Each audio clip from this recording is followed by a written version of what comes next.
I now call the meeting of the Franklin Historic Zoning Commission held on June 9, 2025 to order. It's 5 p.m. and I'd like to welcome everyone to the meeting. For those of you who don't know me, I'm Brian Laster, Vice Chair of the Historic Zoning Commission. The first item on our agenda is the approval of the May 12, 2025 meeting minutes. Do I have a motion to approve? Move for approval. Second? Second. All those in favor, say aye. Aye. Opposed? All right, thank you. Emily, do you have any announcements? Yes, Mr. Chair. We have one announcement that the regularly scheduled DRC meeting will be next Monday, June 16th, and it starts at 4 p.m. here at Eastern Flank Event Facility, and the deadline to apply is tonight at midnight. Thank you. Thank you. So this is the portion of the meeting open for citizens to be heard on any issue or concern. If you would like to speak on a specific agenda item, please wait until the citizen comment period for that item. But for all citizen comments, we ask that you follow a few simple procedures. One, fill out a speaker card and hand it to staff. When I call your name, come to the microphone and state your name and address for the record. Limit your comments to 2 minutes. We ask that you speak respectfully. And when your time is up, you will be asked to conclude and return to your seat so we can hear from others. The Commission takes no action on citizen comments for items not on the agenda. So are there at this time any citizens who would like to speak to the Commission? Seeing none, let's move on to our agenda items. So tonight we have 15 items to hear. We will conduct the meeting as follows for those of you who may not be familiar with our process. When your item number is called, please remain seated until after staff's comments. After which, when I call your name, please come up to the microphone so you can address the board. After you finish speaking about your item, we ask that you return to your seat while the board engages in a discussion about the item. Thank you. So our number 3 item on the agenda is the consideration of front yard fencing at 1006 West Main Street. And Emily, I believe this one's yours. It is, Mr. Chair. The property at 1006 West Main Street is located within the Hinchyville National Register Historic District. The proposal includes the installation of front yard fencing at the property. Staff recommends approval of the front yard fencing with conditions. Thank you. Thank you. Ms. Clendon, could you come forward to the microphone? Do you have any other comments you'd like to make about the proposal? I don't, unless you have questions for me. Okay. All right. Well, I'd like to entertain a motion from the board. Move for approval with the 4 staff conditions. Second. Thank you, Michael. Thank you, Bob. Any discussion?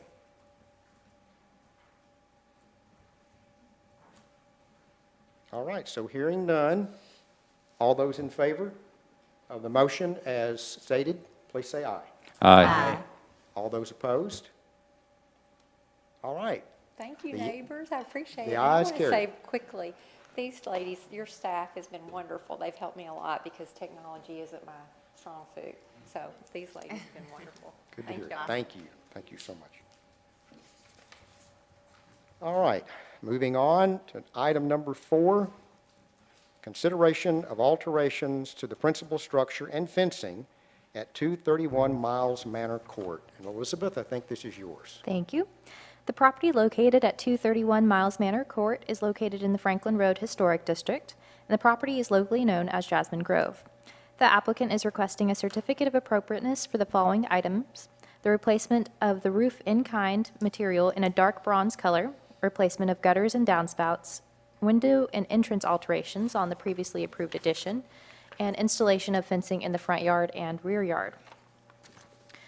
Staff recommends approval of the building alterations and fencing with conditions. Thank you. Thank you. Ms. McCreary. Hi, Whoa, excuse me. Hi, I'm Amanda McCreary, Chisel Workshop. I don't have anything to add at the moment, but if you have any questions, I'm here. Okay, Thanks, thank you guys. very much. So are there any citizens who wish to comment on this application? Seeing none, do I have a motion from the board? I'd like to make a motion to approve staff conditions. Okay, any second? Second. All right, so we have a motion to approve with staff conditions. All those in favor, say aye. Aye. Aye. Those opposed? All right, the ayes have it. Thank you. So on to item number 5. This is a consideration of alterations.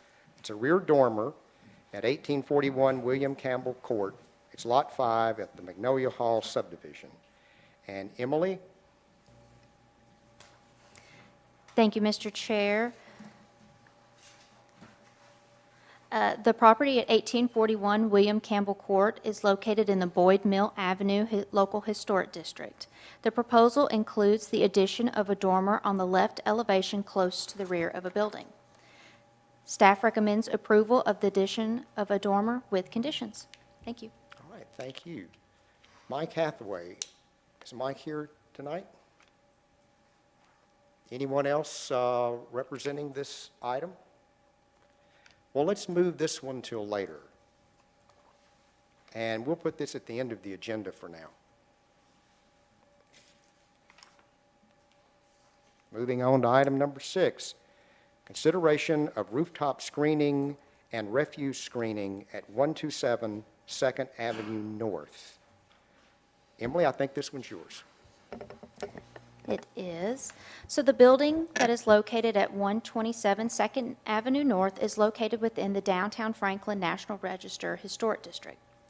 The proposal includes installing rooftop screening and a new refuse screening for the existing refuse container location at 127 2nd Avenue North. The rooftop screening will screen the mechanical equipment that is being added to the roof. The rooftop screening appears to meet the guidelines and zoning ordinance, but the screening shall be flush with the roof to screen the equipment per the zoning ordinance. For the refuse enclosure, the existing location of the refuse area has been on the left rear side of the property since 2007 based on Google Street View imagery. The refuse enclosure is proposed to be constructed out of split-face concrete painted white CMU block to match the existing buildings and will utilize aluminum slatted doors. The zoning ordinance requires that refuse enclosures be opaque and constructed of brick or stone materials that complement the main colors and materials of the associated buildings they serve. Staff recommends approval of the rooftop screening and refuse screening with conditions. Thank you. Thank you. So is Aaron McGinnis with us tonight? Please step forward to the microphone and state your name and address for the record. It's Eric McGinnis, but it happens a lot. So. My name is Eric McGinnis, architect in Nashville, 5606 Myrtlewood Drive, Nashville, Tennessee, 37206 or 37211. All right, and do you have any other comments from what you've heard staff just say about the project? I don't have any comments except we have reviewed staff's comments and we're amenable to staff's comments based on this. On the further conversation that the commission will have. Okay, great. So and you may take your seat now if you would. Thanks. Thank you. So are there any citizens who wish to comment on this application? Seeing none, let's move to the board and entertain a motion.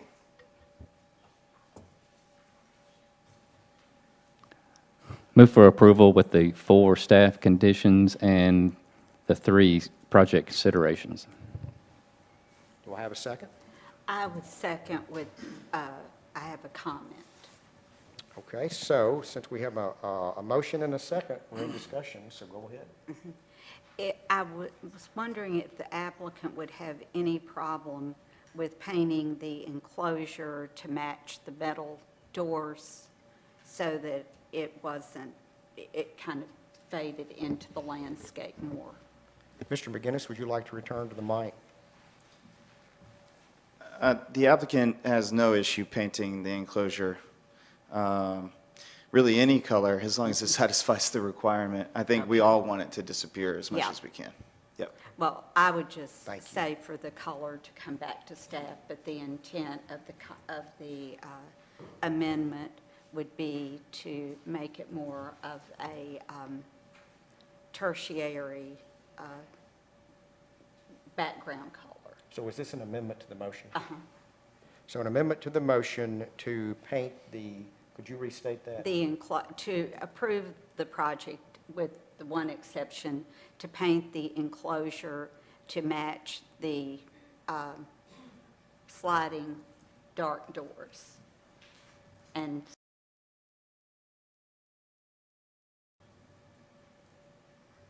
Right, so I have a motion to the amendment to the motion to paint the enclosure to match the sliding dark door and the color to return to staff. Second. All right. All those in favor, say aye. Aye. All opposed? Okay, so now we're back to the main motion. So all those in favor of the motion for the rooftop screening and the refuse screening, and then say aye. aye. Aye. And all those opposed? All right, the ayes have it. Thank you.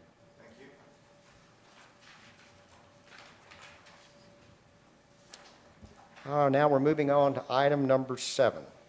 So this is the consideration of signage, which is a sandwich board at 405 Main Street.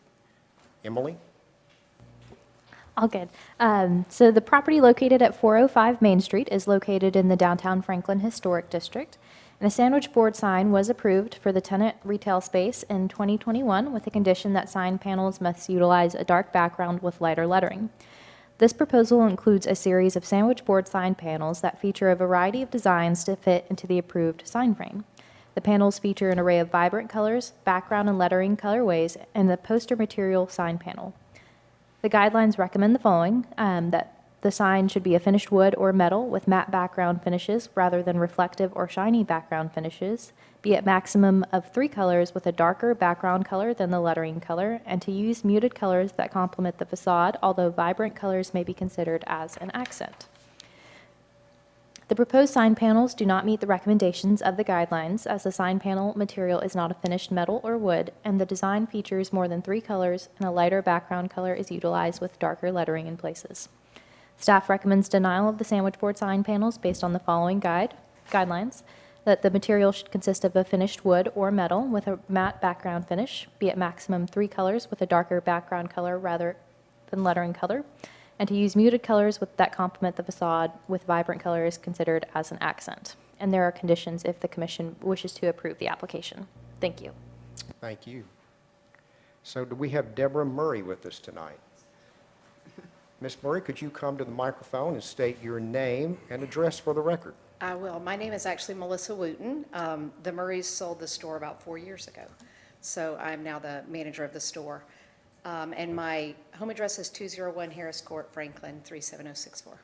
Thank you. And Yes, sir. do you have any comments from what you've heard from staff? Yes, sir. So again, before I say anything, I would love to compliment them as well, just like the first woman did. They're fabulous to work with and make it very easy to come and talk with you guys. So I really appreciate that and make suggestions to me about what to do. We are a small locally owned and operated franchise location. We have about 200 stores now across the country, and all of our marketing work is done by our corporate office.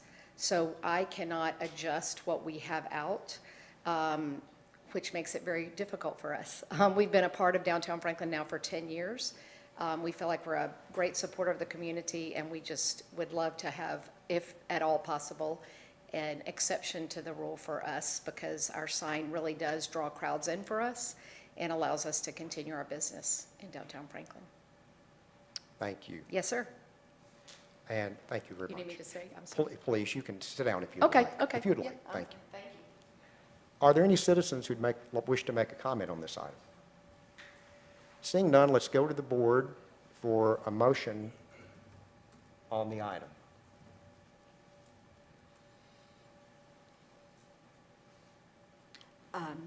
I would move to disapprove with staff comments. Second.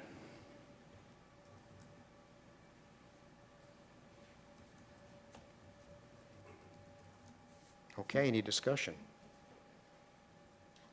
I'm happy to discuss. If you look at the sign on down the street, it complies, and I feel like this sign gets more into an ad, and we're trying to keep Franklin as, you know, we hope America's most beautiful Main Street. And I think there's ways to achieve inviting people in to buy for Mother's Day that could meet the guidelines.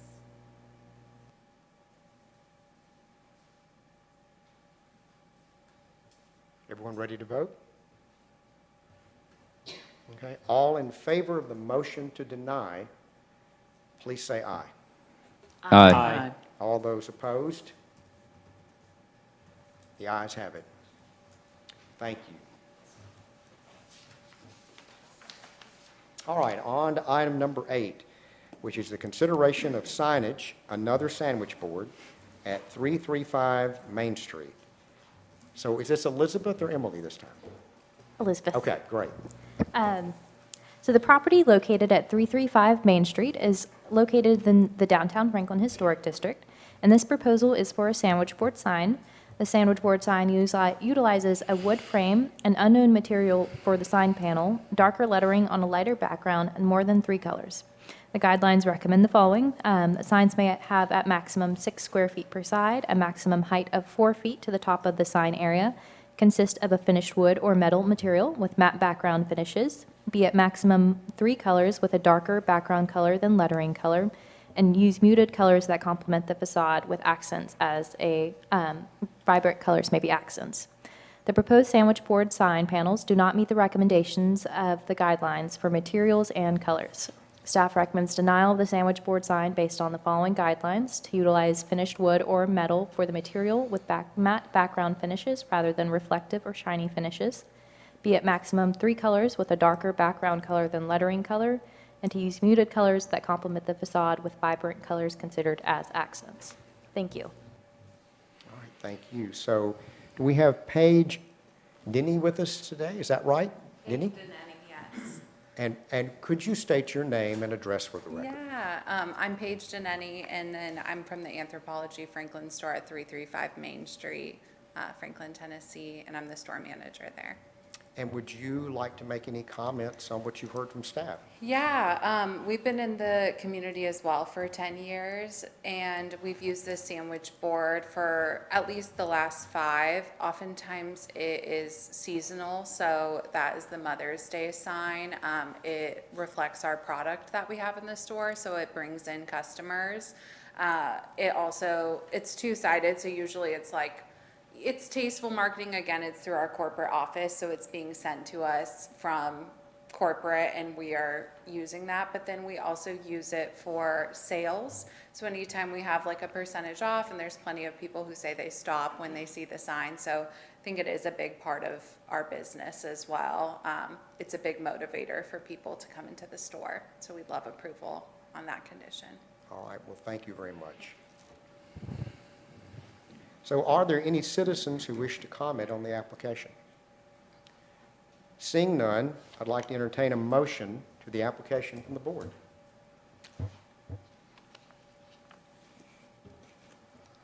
I would make a motion to deny based on staff's comments and recommendations. All right, thank you, Kathy. Second. Second, thank you, Bob. All right, any discussion? I'd like to say again, too, it's more about a poster or an interior advertisement versus what we want to see and what our guidelines direct us on exterior outdoor signage. And my comment would be, if you approve one of these, you're going to have to approve all of them. And if you can imagine this type of sign in front of every business, it would just not work with the ambiance and historic character of Main Street and the surrounds. Yeah, and I would encourage both applicants to get with staff, and figure out what works within the guidelines. So, any other comments? Ready to vote? All those in favor, say aye. Aye. All those opposed? All right, the ayes have it. All right, moving on to item number 9. This is the consideration of alterations, both awning and lighting and signage at 129 Second Avenue North. And we'll let people clear out a little bit. All right, Emily, is this Elizabeth? Yes. Thank you. The property located at 129 Second Avenue North is located in the downtown Franklin Historic District. And this site features a commercial building and a second building located behind the commercial building. The building located at the back of the property is a circa 1960 concrete block building and is listed as non-contributing. This proposal requests a retroactive COA for a series of alterations that have been completed. The following items are included within the proposal: the installation of an awning, installation of a wall sign, and installation of lighting. For the awning, one was installed above the entrance on the left elevation. The awning is 72 inches wide and 18 inches deep, and this matches the existing awning on the commercial building at the front of the property and utilizes a corrugated, closed-end metal design. The guidelines recommend the following: to use shed awnings with open ends to allow less obstructed views of the storefronts, and to use canvas storefront awnings, which are appropriate, or to install retractable or fixed canvas vinyl-coated or acrylic awnings on storefronts or upper windows. The use of a metal with a closed-end design does not meet the recommendation of the guidelines, but it does match the other existing awning on the building. For the lighting, 2 gooseneck light fixtures were installed over the entrances on 2 facades of the building. The features are 24 inches tall and utilize a dark red finish. The guidelines recommend the following for lighting: to design light fixtures and their replacements to be compatible with and subordinate to historic buildings and their surrounding historic context. If new light fixtures are necessary, use concealed lighting or fixtures that are simple in character but compatible with design, scale, materials, and quality of lighting on adjacent historic buildings. And to use the smallest possible fixtures hidden underneath cornices and parapets to minimize visual impact to the extent feasible. The proposed light fixtures, although simple in design, utilize a finish that is incompatible with the lighting on adjacent historic buildings and does not minimize the visual impact of the fixtures. For the signage, 1 wall sign is proposed on the left elevation, which can be seen from Bridge Street. The signage is located near the main entrance above a window, and the design of the sign utilizes a white background with darker lettering. The guidelines recommend the following: to use at maximum 3 colors with a dark background color than lettering color, and to use concealed lighting or limited visible light fixtures, such as gooseneck fixtures, in a dark bronze or black color, or a color that matches the facade color. The proposed colors for the signage do not meet the recommendations of the guidelines for wall signs, and the proposed light fixture that illuminates the signage does not meet the recommendation of the guidelines, as it is a contrasting red color to the building, which is painted black. Staff recommends denial of the application based on the following guidelines: to use shed awnings with open ends to allow less obstructed views of storefronts. The use of canvas storefront awnings is appropriate, or to install retractable or fixed canvas, vinyl-coated, or acrylic awnings on storefronts or upper windows. If new light fixtures are necessary, to use concealed lighting or fixtures that are simple in character but compatible with placement, design, scale, materials, and quality of lighting on adjacent historic buildings. For signage to be at maximum 3 colors with a dark background color and lighter lettering, and to use concealed lighting or limited visible light fixtures for signage, such as gooseneck fixtures in a dark bronze or black color, or color that matches the facade of the building. And if the commission wishes to approve the application, there are recommended conditions as well. Thank you. All right, thank you. So Marla Albert, are you here tonight? I see with some challenges tonight. Could you, Still here. as you come to the microphone, could you state your name and address for the Okay. record? Marla Albert, 802 Blackberry Hill, Nashville, Tennessee, 37221, representing Ron Schuff Family Partnership. Okay, and do you have any, after hearing staff's comments, do you have any comments? I mean, not too many. I think that it's a little confusing in seeing the photos. The first photo of that awning has been there since, I don't know, before the 80s. And so that's why I tried to match that one. And then, you know, the other issue about this spot is that it really, I meant to take a picture for you from Bridge Street. It's really not very visible from any street. Unless you stand in a driveway or crane your neck, you're not going to see it, and it's not a storefront. It's our offices for the partnership and storage for Schuff's Music, which it has been for about 25 years. That's it. Okay, well, thank you. Thank you. Are there any citizens who wish to comment on the application? Seeing none, I'd like to entertain a motion from the board.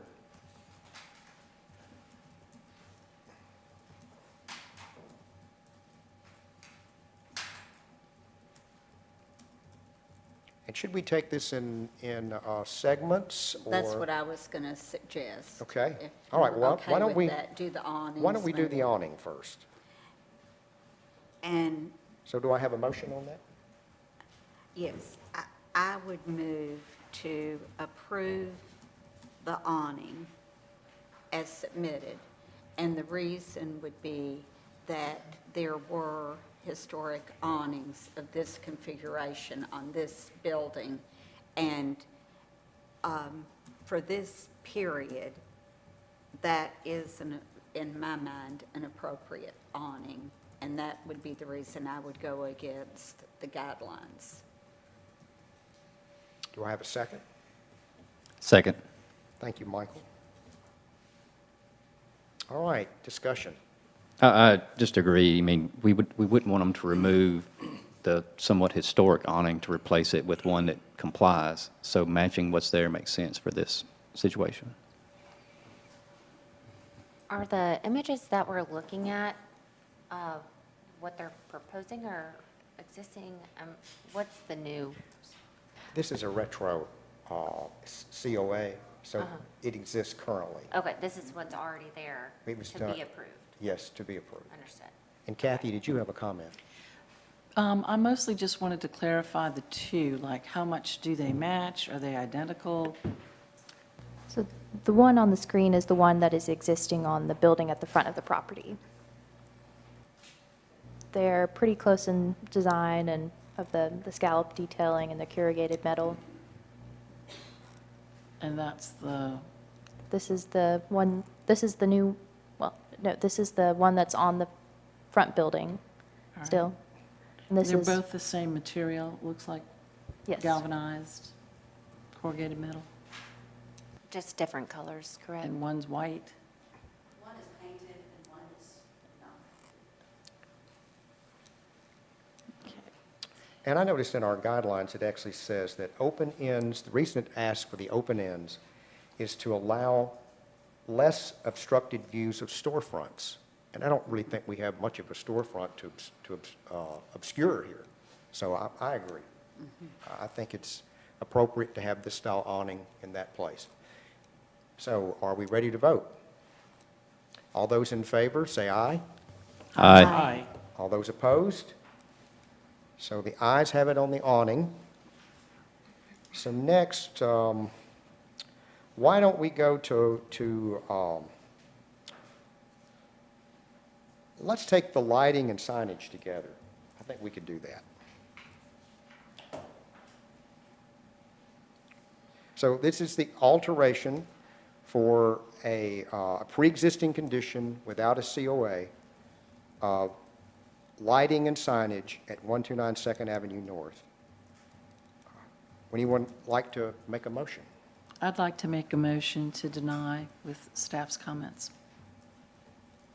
Thank you, On the Kathy. awning, on the lighting and the signage. Okay. Do I have a second? I'll second. All right, any discussion on denial? So this is denying the gooseneck light and the sign that has a light background and dark letters. I have a question about the gooseneck light. Was it originally painted red or recently painted red? I believe it's a baked-in finish to the light fixture that was installed. Okay, so it's a new installation? Yes. All right, thank you.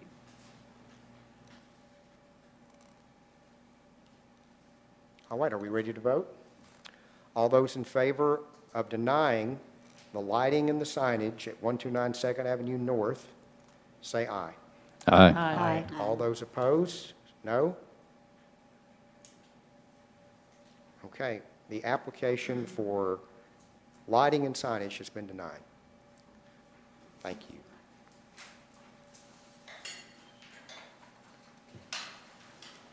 All right, item number 10. So this is the consideration of new construction of a principal at 246 Miles Manor Court. Elizabeth, are you ready for this one? Yes. I know it takes a while sometimes to bring up all these images. They are hefty PDFs, so they'll take a minute to load. So the property located at 246 Miles Manor Court is a corner lot that fronts Winslow Road and Miles Manor Court in the Franklin Road Historic District. This lot is currently a vacant lot, and a new principal building is proposed to be constructed. The proposed building is proposed to be of a vernacular frame style, and the lot on the corner of Winslow Road and Miles Manor Court has a unique topography with changes in grade being noticeable. Feedback has been incorporated from the most recent Design Review Committee meeting attended in May of 2025. For the placement and orientation, this corner lot is unique in its size and required setbacks for the intersecting streets. The proposed placement offers a unique solution to create a building location that is compatible with both streets and creates a placement that allows for a more compatible form with the surrounding historic buildings. However, the proposed placement does not meet the required setbacks set forth by the zoning ordinance and would need to receive a variance to be permitted to be located as proposed. For the building form, the proposed building will utilize an asymmetrical cross gable with an inset rear wing. The front facade will read as a 1.5-story frame building. The massing size and proportions of the front facade on Miles Manor Court are consistent and compatible with that block face. The rear of the building utilizes a gable with 2 gable accents and reads as a 2-story construction. The massing size, scale, and proportions are compatible with the surrounding historic buildings and do not appear to detract from the character of the historic district. The proposed size, building height, roof form are appropriate. The wraparound porch will utilize simple square columns and railing. The material of the porch elements was not specified, and the material should be consistent with the guidelines. The proposed foundation materials and exterior finishes, details and ornamentation, entrances, windows, dormers, and gutters and downspouts are appropriate. 1 brick chimney is, with a cap is proposed at the side of the primary gable at the front of the building.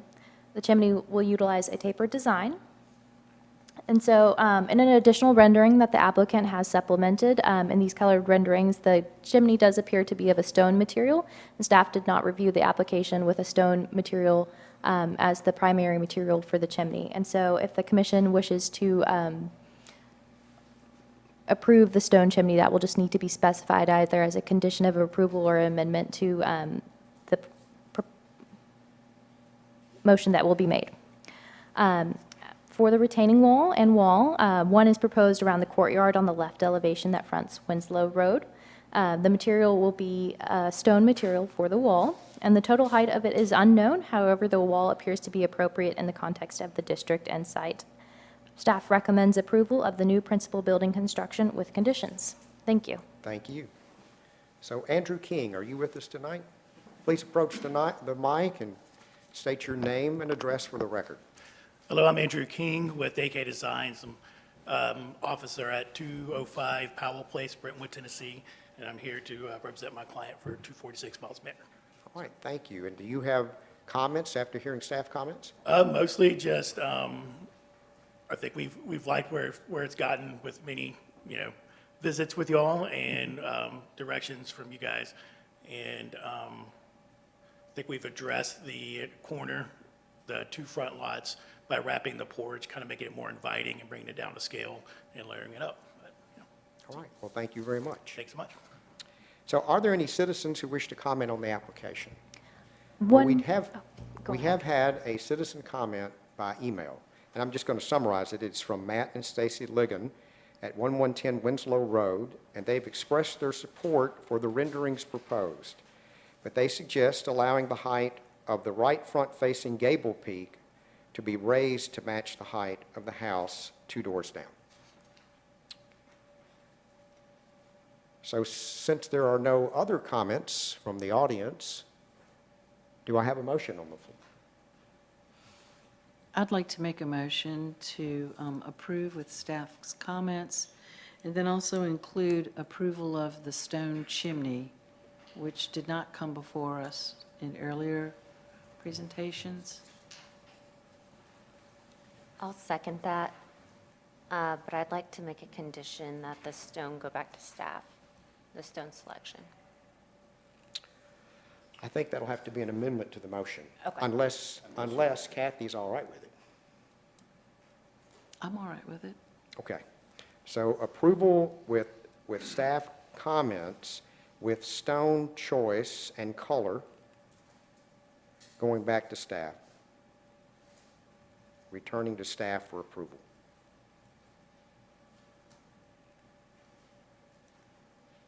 All right, discussion. Mr. Chair, I'd like to say, I think the applicant has worked really hard to look at the block face from 2 angles, Miles Manor and Winslow, and I think he's done an excellent job in working on a difficult lot. It has been a difficult lot. I think this is probably the 3rd rendering that we've seen for that location. But I have a clarification for the applicant, which has to do with the actual application says brick on the chimney. The renderings have stone. And if you'd like to come back, you can answer this question. What is your preference?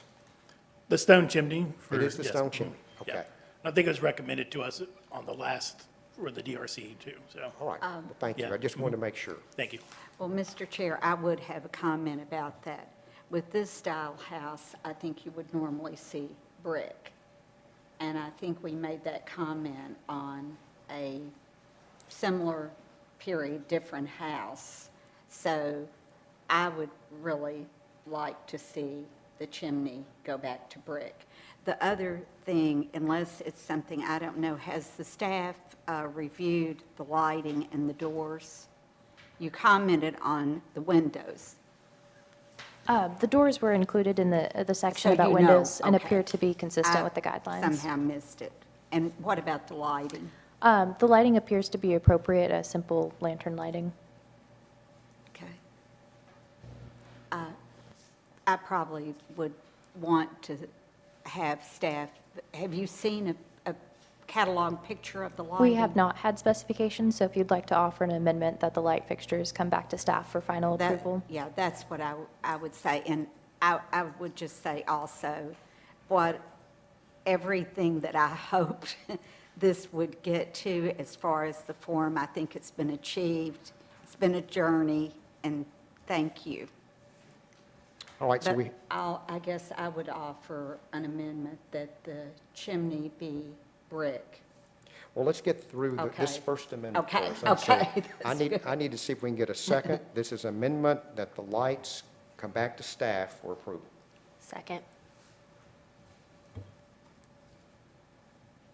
Thank you, Maddie. Can I make a comment too before we make a decision about the chimney? Or an Yes. amendment? Yes, but let's get through this one first. So we have an amendment to the motion that the lights come back to Okay, staff for lights, yeah. approval. We have a second. So all those in favor say aye. Aye. And those opposed? So the ayes have it. So we're ready for a new amendment.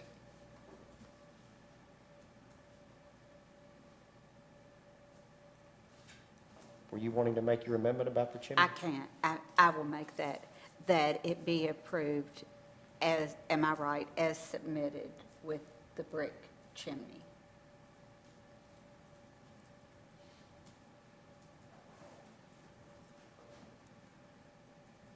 Okay, do we have a second?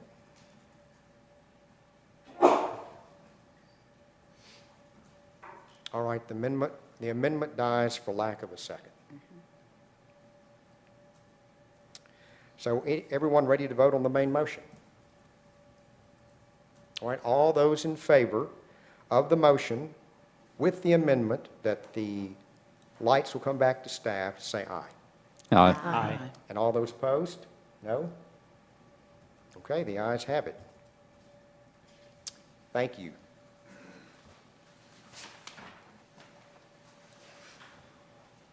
So on to item number 11, and this is the consideration of partial demolition and addition and new construction accessory at 212 Lewisburg Avenue. Elizabeth? And you can take your time to that, let it load. Thank you. The property located at 212 Lewisburg Avenue is located in the Lewisburg Avenue Historic District. And the site features a circa 1930 faux log principal building. The historic building is of a unique construction, as it is a faux log cabin, and few building types of this construction remain. The proposal came before the April and May Design Review Committee meetings, and feedback has been incorporated into this application. The proposal includes the partial demolition to remove a non-historic screened porch, construction of an addition to the principal building, and construction of a new accessory structure on the property. The partial demolition of a 295-square-foot screened porch on the rear of the building is proposed. The age of the screened porch is not entirely known, but does not appear to be historic. The demolition of this element has been previously approved, and the removal of the screened porch is appropriate and will not adversely impact the property or the district. For the addition to the principal building, this proposal includes a 995-square-foot addition to the footprint on the rear of the principal building, making this addition 49.9% of the historic footprint. The height of the ridge of the addition has been lowered to be lower than the height of the historic ridge. The form of the addition will create a simple cross gable to the original side gable form of the building. The guidelines recommend the following: to design the massing, scale, and proportions to be subordinate to the historic building, to design additions so that it has a lower scale and height than the historic building. The appearance of the height should be designed to be minimized from adjacent properties.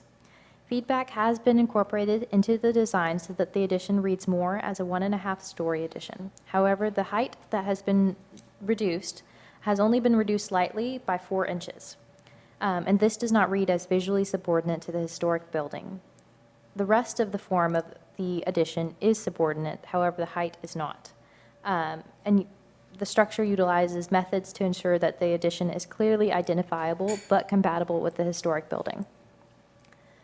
For the materials and exterior finishes, the foundation material proposed is either a board-formed or parged concrete foundation.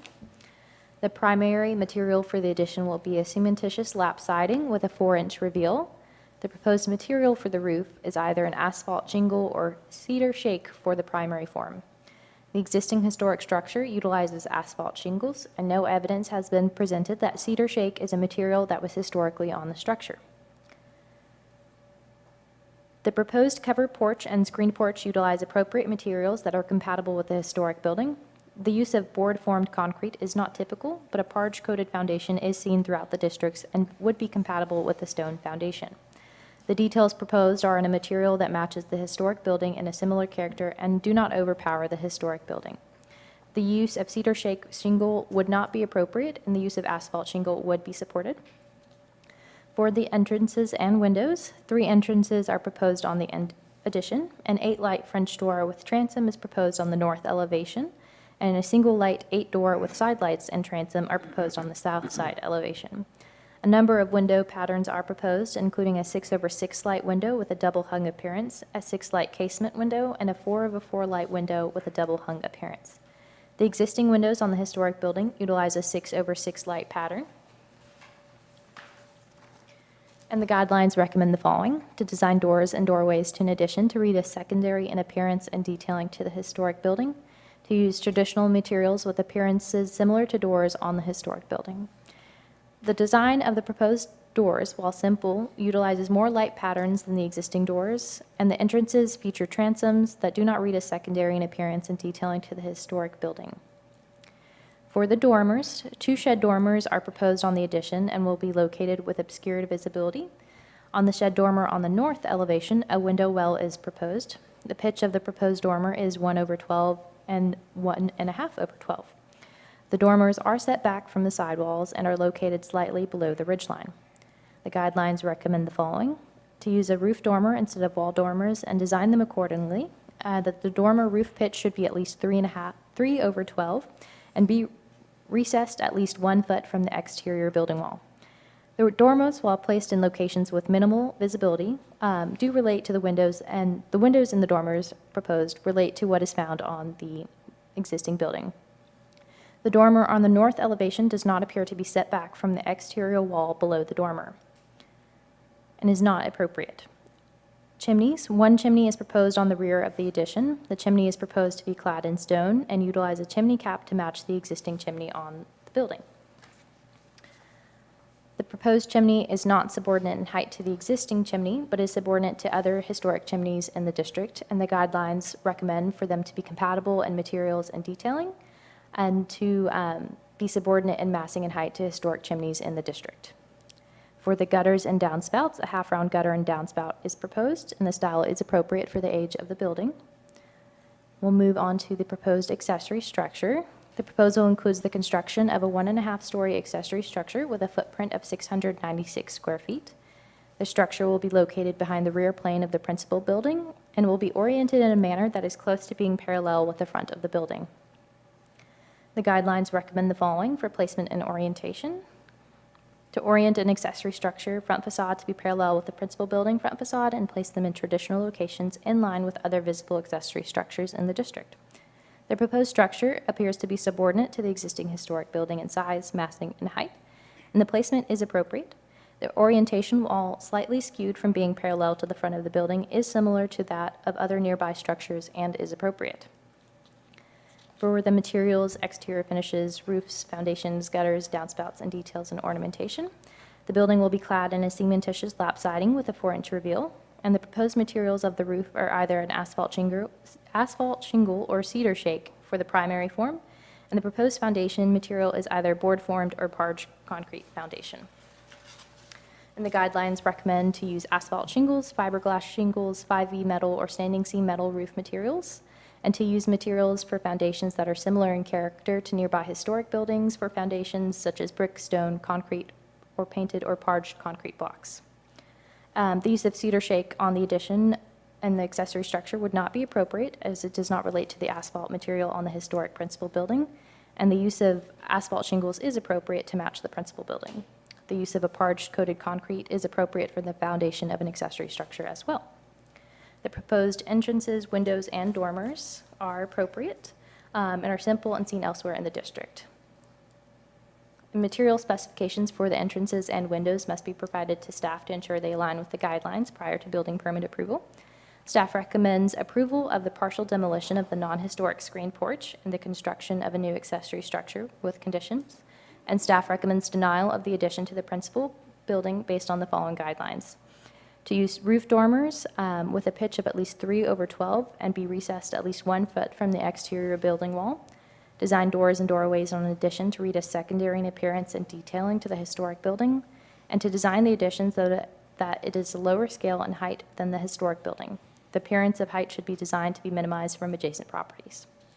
And if the commission votes to approve the addition, there are recommended conditions as well. Thank you. Thank you. Mr. Chair, I need to recuse myself due to ties to the applicant. Okay, thank you.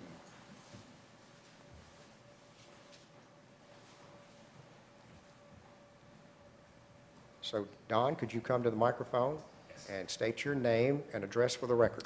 Hi, I'm Don Burke. My address is 126 Daniels Drive here in Franklin. And I know you have comments. I had a clarification on Okay. staff notes regarding the idea that these are wall dormers and not roof dormers.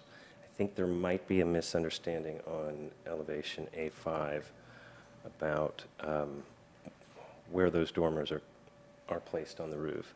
There's a dimension of 2'8" on the right. There's a timber column, which is just trim in part of that elevation. So I think that what's you may have been reading is that that was recessed or something back beyond that, and that it was in line and a wall dormer, but it's actually a compliant roof dormer, with the exception of the slope. So the slope of the existing dormer on the house is a 2 and 12 slope. It's already not in compliance with the 3 and 12 slope ruling. It could have shown 2 and 12 pitches here, but the occupiable space upstairs would be limited by it. It would drop below 7 feet. It's ideally like to be at 7 feet, but a percentage of that roof could be below 7 feet and still be considered habitable space. So, I mean, those dormer pitches could be dropped to a 2 and 12 to match the existing building, but the existing building itself isn't even in compliance with the 3 and 12 pitch. Otherwise, the dormers are compliant. If you look at the side elevations, either one of them, the dimension in there, on the sides, the dormers happen, there are dimensions for one of them possibly. They're happening at least 32 inches in from the side elevation, so they do comply. Also, there's mention of casements being used. Those are double hung windows on the second floor. The smaller picture units are actually double hung picture units. There's a nuance there in that there is actually a sill in that window and the window is recessed, similar to a double hung. So the appearance is very similar to a double hung. It's just a single leaf of the double hung. But that is a nuance. But they are technically still considered double or single hung windows. So we haven't used any casement windows on the project. Those are my only comments. Okay, well, thank you very much. Are there any citizens who wish to comment on the application? Seeing none, I'd like to entertain a motion from the board. Now, let's take this in threes. So I want to deal with the partial demolition first. So do I have a motion dealing with the partial demolition? I'd like to make a motion to approve partial demolition of the non-historical screen porch and the new accessory structure with the 7 staff conditions. And do I have a second? Second. Thank you, Michael. And thank you, Kathy. All right, discussion on the demolition. Well, I have a question on the demolition. So when you look at the existing north side elevation and the proposed north side elevation, which is A4, what you clearly notice on the proposed north side is that the faux logs, part of the historic material, and the window that was there originally are being demolished. So when you look at the existing north side elevation, which is in existing, you see where the logs actually balance the little addition that comes forward. And I'm just wondering is that part of the demolition request? I don't believe it's being demolished, so in the floor plan, it looks like that window is, that corner of the house is on the interior, the wall is being preserved. So they'll have the window and wall on the interior of the building. So it's Okay. being built around. All right, The porch encapsulates it. all right. Any other discussion on demolition? Can you make the mouse move on the wall that our chair is bringing up? Where's the log wall? So with that window. Right there? Yeah. Okay. I would make the comment that I'm probably, well, I will vote against the demolition, but the reason I'll vote against it is I feel like the addition as planned overwhelms the house. I would agree with the staff comments. So until we knew where we were going, it's not that I would necessarily be against that, but until we have a plan for the addition, I would feel like it was the cart before the horse. So would you like to move to defer or to move on with the demolition part? Well, I guess since it's up, people can vote whether or not. I agree on this for the demolition, and anyway, so let's vote. Anybody ready to vote? Yes. So all those in favor of approving demolition, say aye. Aye. Aye. Aye. And all those opposed? Aye. No. You're no, or you and I? Yeah, I'm for not approving the demolition Okay. tonight. So there are 2 noes and 3 yeses. All right, so let's move on now to the accessory structure.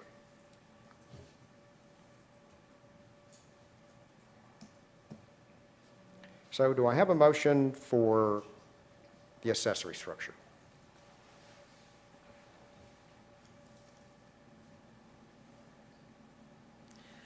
I would make a motion to deny the addition of the accessory wait. So this is the accessory structure, that's I'm basically the sorry. garage. All right, I'll back away. Where am I at?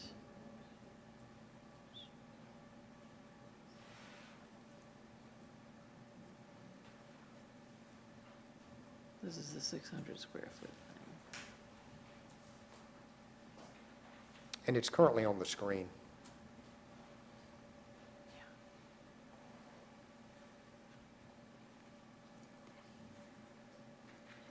The materials make it hard to see it in the context of the neighborhood. I just need a motion first before we have discussion. Oh, okay.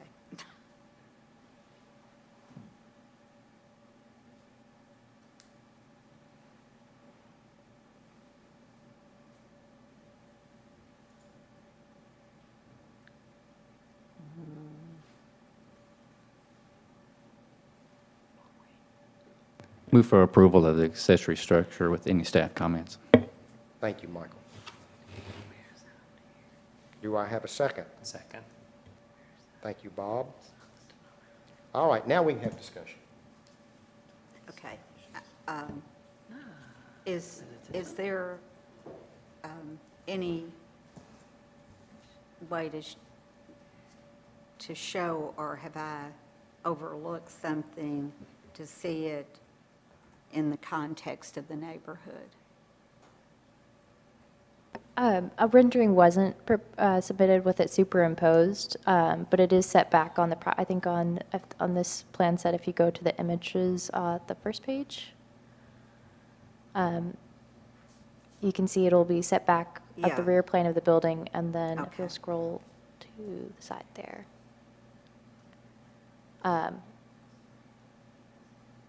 Those are the context imagery of the site.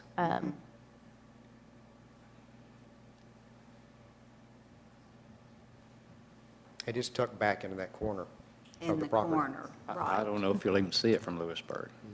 You may notice there's a structure back there, but Right. being able to pick up anything about it would be Right. tough.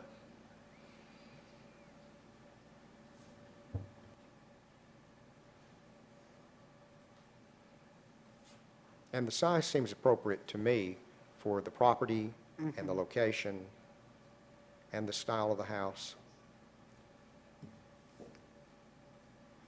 And the height of it compared to the house is, because does that property ride up? I believe the plan set notes that it's a 4-foot decrease, actually, from the grade found at the front of the Okay. principal building. Okay. And the height of the accessory structure is 19 feet, and the principal building is 21 feet. Okay. All right, everyone ready to vote? All right, so we have a motion to approve the accessory structure with staff comments. All those in favor say aye. Aye. Aye. All those opposed? The ayes have it. All right, now to the addition. So I'd like to entertain a motion for the addition part of this application.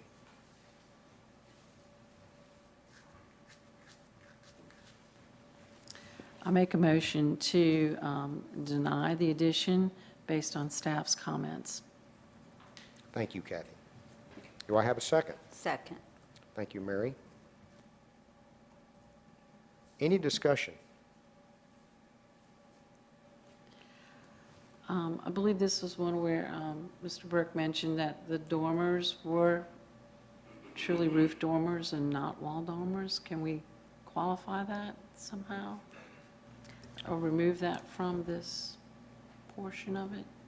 Well, since we're denying, I guess denying the entire application, Okay. And just to clarify, where staff had concluded that it wasn't an appropriate dormer, it's not that it's there wasn't, the measurement wasn't provided that's seen on the south side elevation of the dormer in comparison to the north side elevation, that is a foot away from the exterior wall if you look at it from the rear elevation.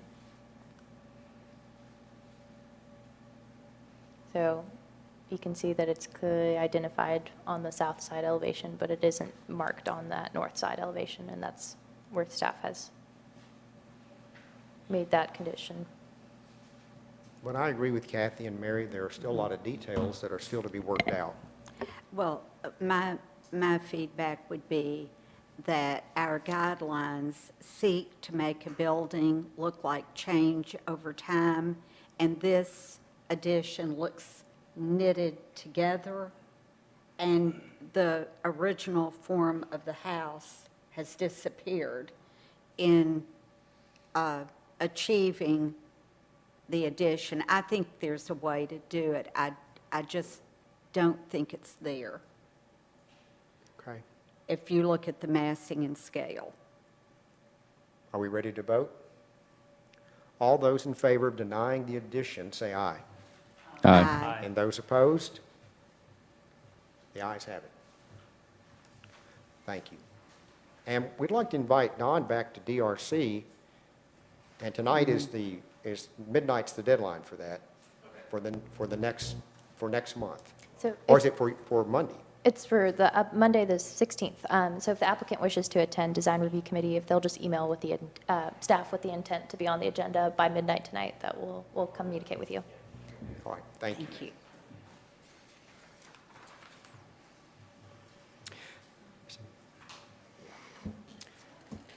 So if the board does not object, we may be able to go back to item number 5. So are we all right with that? Yes. All right, so we're now to item number 5, which is consideration of alterations rear dormer at 1841 William Campbell Court. And Emily, I think this is yours. It is, Mr. Chair. So the property at 1841 William Campbell Court is located in the Boyd Mill Avenue Local Historic District, and the proposal includes the addition of a dormer on the left elevation close to the rear of the building. Staff recommends approval of the addition of a dormer with conditions. Thank you. All right, thank you. So I know we don't have Mike Hathaway, but I know you're representing. Would you like to come to the microphone and state your name and your address for the record? And while she's coming, I'd like to say that Madeline has returned.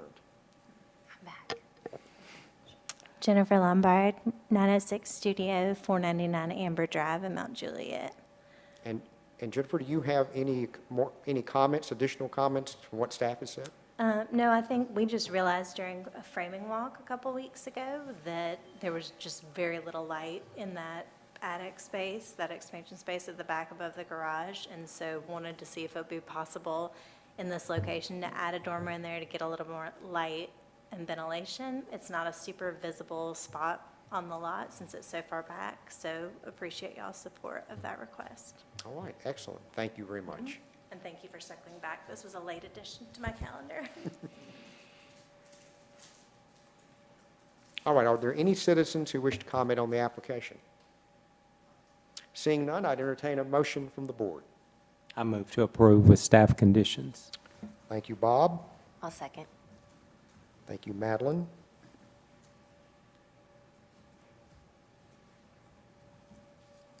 All right, any discussion on the application?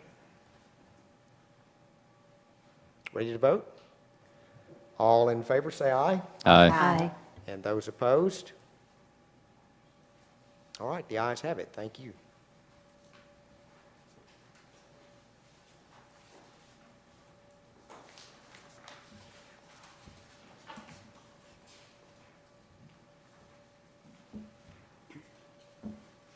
Okay, moving on to item number 12. This is consideration of alterations to the principal building and accessory structure and site alterations at 228 Second Avenue South. Emily, are you ready? Yes, Mr. Chair. The property at 228 Second Avenue South is located in the downtown Franklin National Register Historic District. The principal building and accessory structure were constructed circa 2013 and are deemed non-contributing within the district.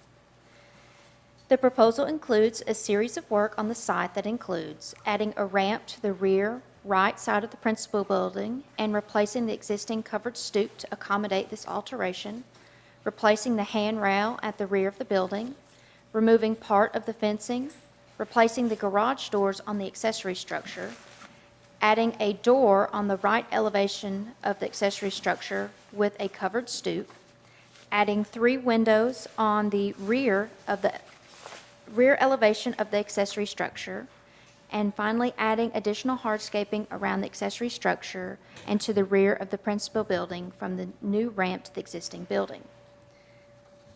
All are appropriate, and with the 3 windows that are proposed to be installed on the rear elevation on the lower level of the accessory structure, the windows are not between the window openings that are on the second floor, and it throws off the elevation's symmetry.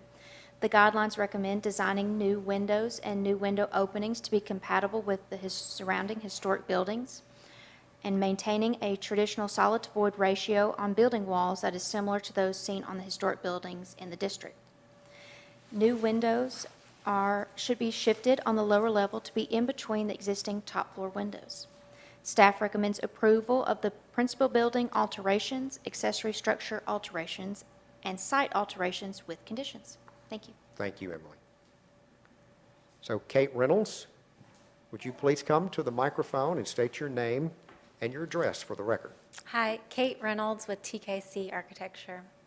And do you have any other comments from what you've heard staff make? I don't have comments, but I do have a question. I don't want to make this more difficult, but I had a question about at the accessory structure, the existing awning that's there, if the applicant wanted to replace that one as well. If you can see it is, it's not in great shape. And so the new one that's designed on the side reflects more of the covered entrances to the primary structure. And so I was just curious if we wanted to add and do the same thing at this one, could we add that onto it, or do we need to come back for that one if they decide to do that? All right, well, thank you. Thank you for the comments. We'll ask staff about direction for that Okay. and where to go. Thank you. Thank you. Awnings, if they meet the design guidelines recommendation, then they can be administratively approved by staff. But this does seem to be just replacing the roof kind of material of it. So it does seem to be a straightforward ask, but it could certainly be an administrative approval if you did not wish to go ahead and add it on at this point. Well, I'm all right with adding it on, if the board is. So let's wait and get to discussion about that. Are there any citizens who wish to comment on this application? Seeing none, I'd like to entertain a motion from the board.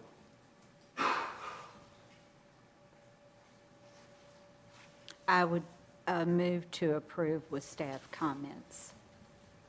I'll second. Thank you, Mary and Madeline. All right, any discussion? And you've heard the applicant's desire on the awning. I think it'd be, now the board could decide to amend that motion for that, or to amend it that staff would review it and it would return to staff.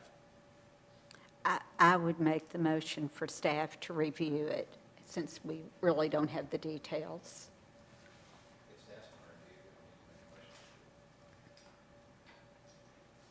Let's add it to the amendment. Let's amend the motion, and then it goes to staff and it's official. So I have an amendment to the motion that the awning will return to staff for approval. Mr. Chair, did we have a second on Mary's amendment? No. No. So do I have a second? Second. Okay, thank you, Michael. So we have a motion, an amendment to the motion and a second. So all those in favor of the motion that the awning would turn to staff, say aye. Aye. And all those opposed, say no. All right, so the ayes have it on the amendment. Now let's return to the main motion. All those in favor of approving the motion with condition, say aye. Aye. And those opposed, say no. All right, the ayes have it. Thank you.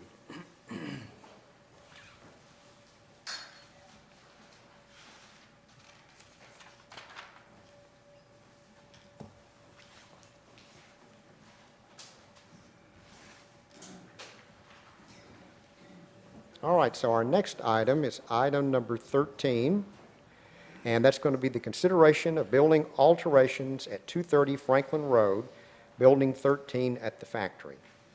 Emily? Thank you, Mr. Chair. The proposal is proposing a series of alterations on site at the factory to Building 13, which faces Liberty Pike. The alterations include demolishing an exterior wall in order to accommodate an addition for an interior staircase from the second floor to the ground floor. The new exterior staircase addition will be located in the alley between Building 11 and Building 13. Plans indicate that the exterior wall will be partially demolished and a new addition will be constructed to accommodate the interior staircase. A portion of the wall will be demolished and windows will be removed for this addition. An interior door will be installed in a portion of one of the window openings. Elevations have been included to show that the small addition will be visible from Franklin Road and Liberty Pike. The application notes that the new addition will utilize the same finishes that are existing on the building, which include a corrugated metal roof, black gutters and downspout, and a Stow-Therm finish on the addition. The guidelines recommend using materials and exterior finishes that complement the historic building. While it does appear that a portion of a span of windows is being removed to accommodate this addition, it is recommended to save these windows to be reused elsewhere on the factory campus. While the addition can be visible from Franklin Road and from Liberty Pike, the addition is small and would minimally impact the site. Staff recommends approval of the alterations to Building 13 with conditions. Thank you. Thank you. So we have Haley Chandler with us tonight. Please come to the microphone and state your name and address for the record. Good evening. Blake Daniels, representing for Haley with Daniels Chandler Architects. My address is 507 West Bend Drive, Nashville, Tennessee, 37209. And we have no further comments. We agree with staff recommendations. All right, thank you very much. Thank you. So are there any citizens who wish to comment on the application? Seeing none, I'd like to entertain a motion from the board. I'll make a motion to approve with staff's conditions. Thank you, Kathy. Do I have a second? I'll second. Thank you, Madeline. All right, any discussion?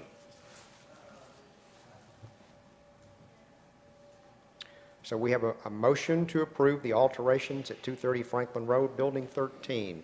We ready to vote? All those in favor say aye. Aye. Aye. And those opposed, no. The ayes have it. Thank you.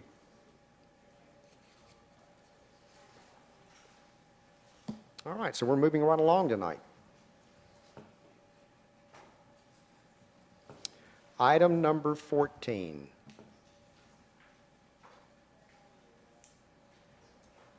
So this is the consideration of a preliminary Historic Zoning Commission recommendation for a mixed-use development at 318 Franklin Road, Factory District North. Emily, are you ready for comments?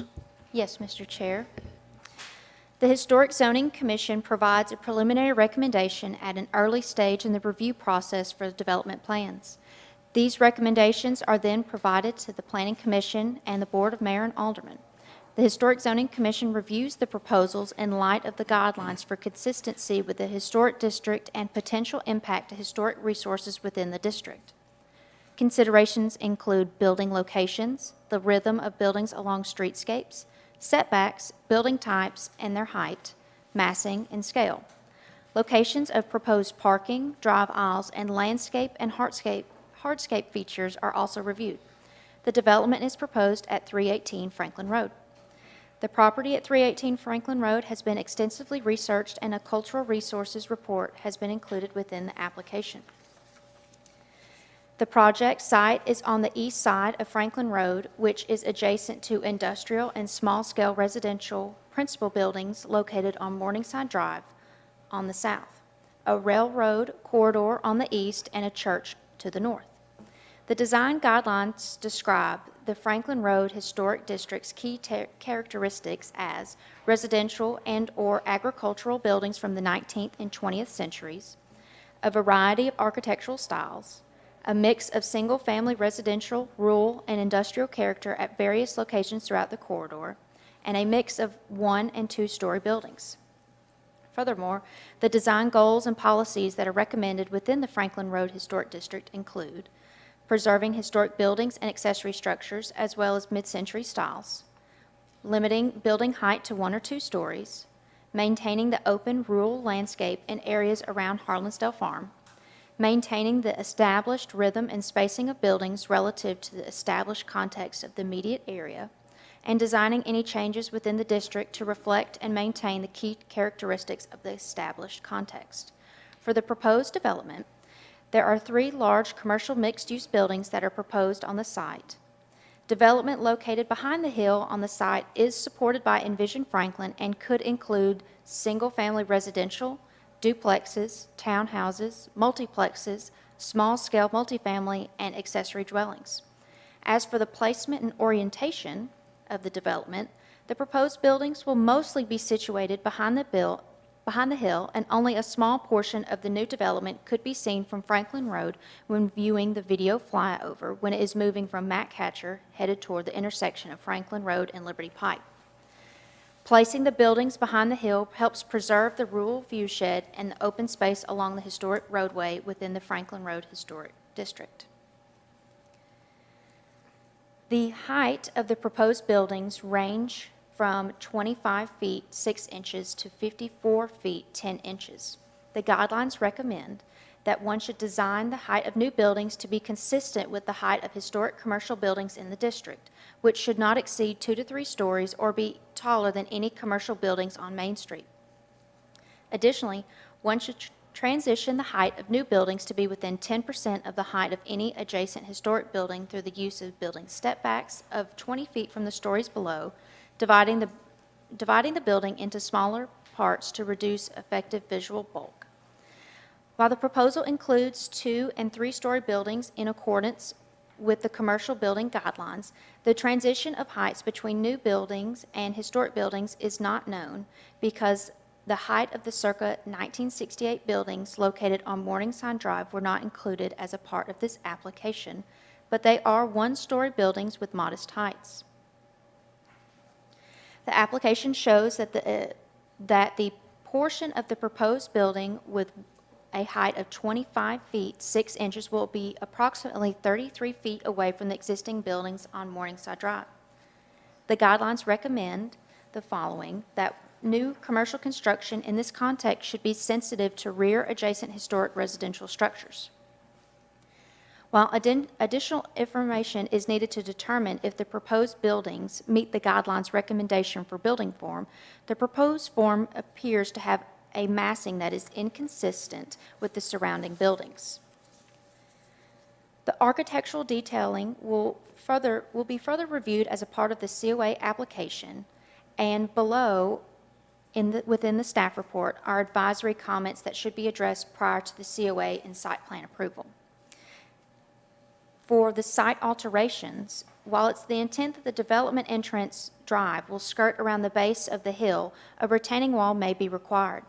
Depending on the height and location of the retaining wall, it could impact the viewshed of the Franklin Road corridor.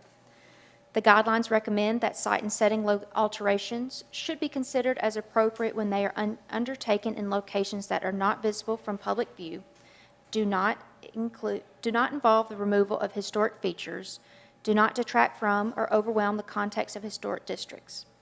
Additional information is needed on the impact of the proposed entrance drive on the hill and how it may impact the existing topography, or whether retaining walls will be required to hold the earth back around the base of the hill and any impact on the adjacent buildings. For the signage, one of the modifications of standards being requested in the development plan is allowing for internally illuminated and LED signage. This request is not within the preliminary recommendation. If approved by the Board of Mayor and Aldermen, the modifications of standards opens the door to allow the Historic Zoning Commission to consider certain signage that's not in the guidelines, but it doesn't guarantee the approval of a COA. This type of signage illumination is not recommended by the guidelines. It is recommended that the Historic Zoning Commission make a preliminary recommendation for denial of the proposal to the Franklin Municipal Planning Commission and the Board of Mayor and Aldermen for the elements of this proposal related to the Historic District Design Guidelines. Specifically, the elements of this proposal that do not meet the guidelines are the height of the new building should be consistent with the height of historic commercial buildings in the district, which should not exceed 2 to 3 stories or be any taller than the commercial buildings on Main Street. Transitioning the height of new buildings to be within 10% of the height of any adjacent historic building. And new commercial construction in this context should be sensitive to rear adjacent historic residential structures. Please note that this is at a preliminary stage, and the Historic Zoning Commission is providing an initial recommendation to the Planning Commission and the BOMA on whether this conceptual proposal as presented today meets the intent of the guidelines. If the development plan is approved by the BOMA, the Historic Zoning Commission will further review the proposal for consideration of a certificate of appropriateness prior to site plan approval. Thank you. Thank you, Emily. So I don't see Greg Gamble, but I bet we have a representative. Could you make your way to the microphone and state your name and address for the record? Sure. I am not Greg Gamble. My name is Drake Reeder. I'm a landscape architect and land planner at Gamble Design Collaborative. Address 3020 Stansbury Lane here in Franklin. Can we go to slide 2? We just had a few comments that we'd like to talk through with the commission. So as you can see, as shown on the map here in the red is the historic preservation overlay. And there are properties located along Harpeth Industrial Court that do not currently sit within the historic preservation overlay, but do fall within the factory design district guidelines. One of the things we wanted to talk about was this balancing act we're trying to figure out between what the factory district design guidelines in Envision Franklin call for that area to be redeveloped, if and when it does, and also the historic guidelines for what is currently on the property and how that should look.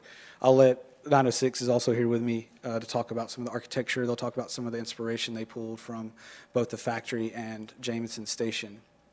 Can you go to slide 5? So one of the things that the factory district, I'm going to read from the Envision Franklin. It says, character should be consistent with the factory and be contextually sensitive to existing historic architecture. Materials should complement the existing brick facades of Jamison Station and the factory. So we are trying with our development, although it looks like the factory, there was no factory here. I think we all know that. We are trying to balance that look of what the design guidelines call for the factory design district and also the historic district. And then, can you go to section 12, or page 12, sorry.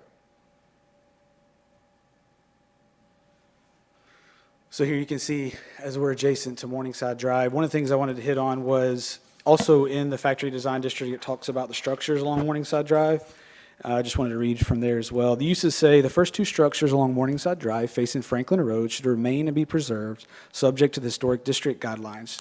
Future residential uses in the rear of the property could include duplexes, multiplexes, and townhomes. When we were reviewing the properties along Morningside, I know this board back in 2020 voted to what we would consider substantially alter the facades of the buildings along Morningside, and we want to talk about that a little bit. 906 will in their presentation regarding what was around in 1968 and what was approved in 2020. I have photos if we want to look at those in review, but I think that what we're trying to do with this property is set a standard for the rest of the development of Harpeth Industrial. We have made some alterations based on the last DRC meeting with some of the step backs that we've done. You can see them here in this architectural image, and then also varying some of that, the frontage, vertical, horizontal, breaking up that horizontal line. So Meredith, you want to come up and talk a little bit about that? So could you state your name and address for the record? Meredith Booker, 5042 Waterleaf Drive, Franklin, Tennessee. Thank you. And I'm with 906 Studio. So I just want to talk about a little about the architecture. On page 7, if we go to page 7, you can see on the upper slide that the long building, which is building 2, we've actually broken up the kind of long planes of the canopies by having some recesses, kind of every other balcony, to try to address the comments there for that building. And you can also see it in the bottom image too, not the gabled one, but the one behind that. We also feel like at least the fenestration, the windows are vertically oriented and they're consistent with the windows, at least in the factory district. So that's kind of where we were going with the architecture. And then building 1, you know, we did lighter colors and tried to kind of peel back some of the canopies and create some more vertical elements there too.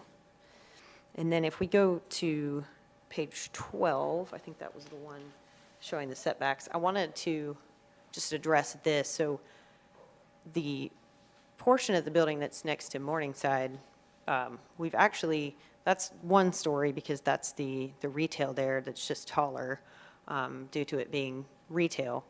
And then we've actually stepped the building back along the street frontage, and you can kind of see that if you look on that second story, we've set that back 6 feet to try to pull it back off of the street to make it feel a little smaller. And then it's set back 26 feet from the face of the building there as well. So we tried to really peel back that part of the facade to try to help with that scale issue there as well. And then, you know, Drake, I don't know if you want me to hand out kind of the images between the Morningside Drive or not, but we just. That's all right. Is that okay? Yeah, you guys kind of. You don't have to hand them out. Okay, all right. But, you know, we felt like since it was a new addition in 2021 that the buildings looked like mid-century modern, we were a little confused of how to make the building look like that since it was kind of a recent addition. So that's all we wanted to point out there. So thank you so much. All right, thank you. And before we have a motion, I would like to just reiterate what staff has said. This is a preliminary recommendation to the Franklin Planning Commission and the Board of Mayor and Aldermen.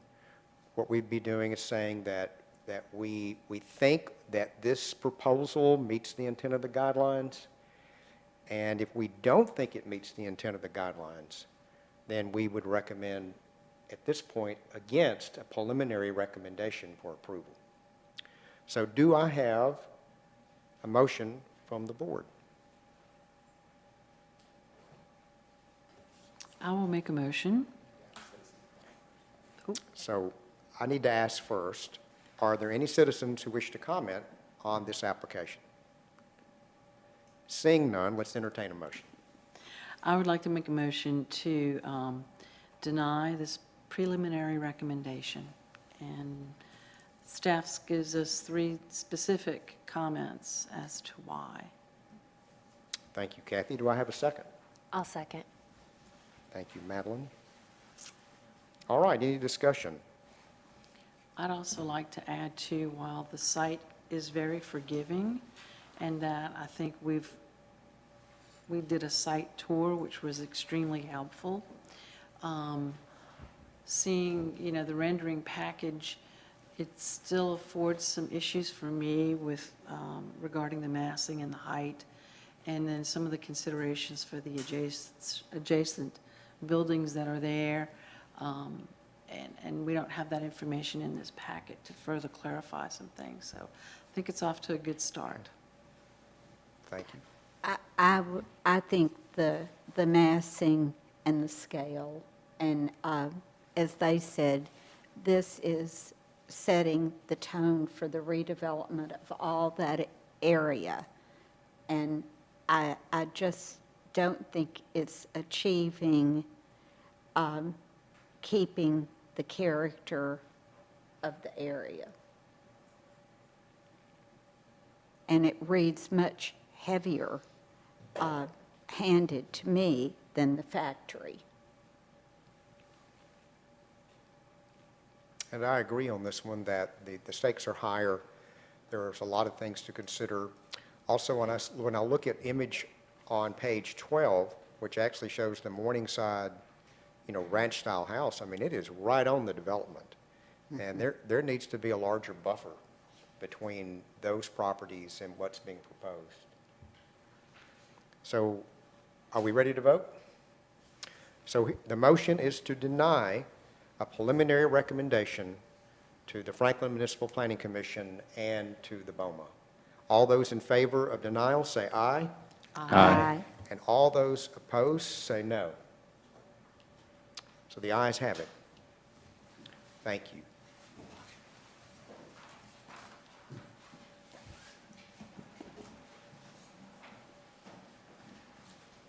Thank you.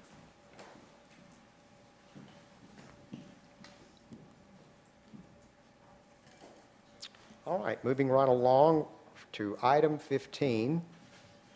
This is consideration of new construction, the parking structure at 230 Franklin Road. Emily?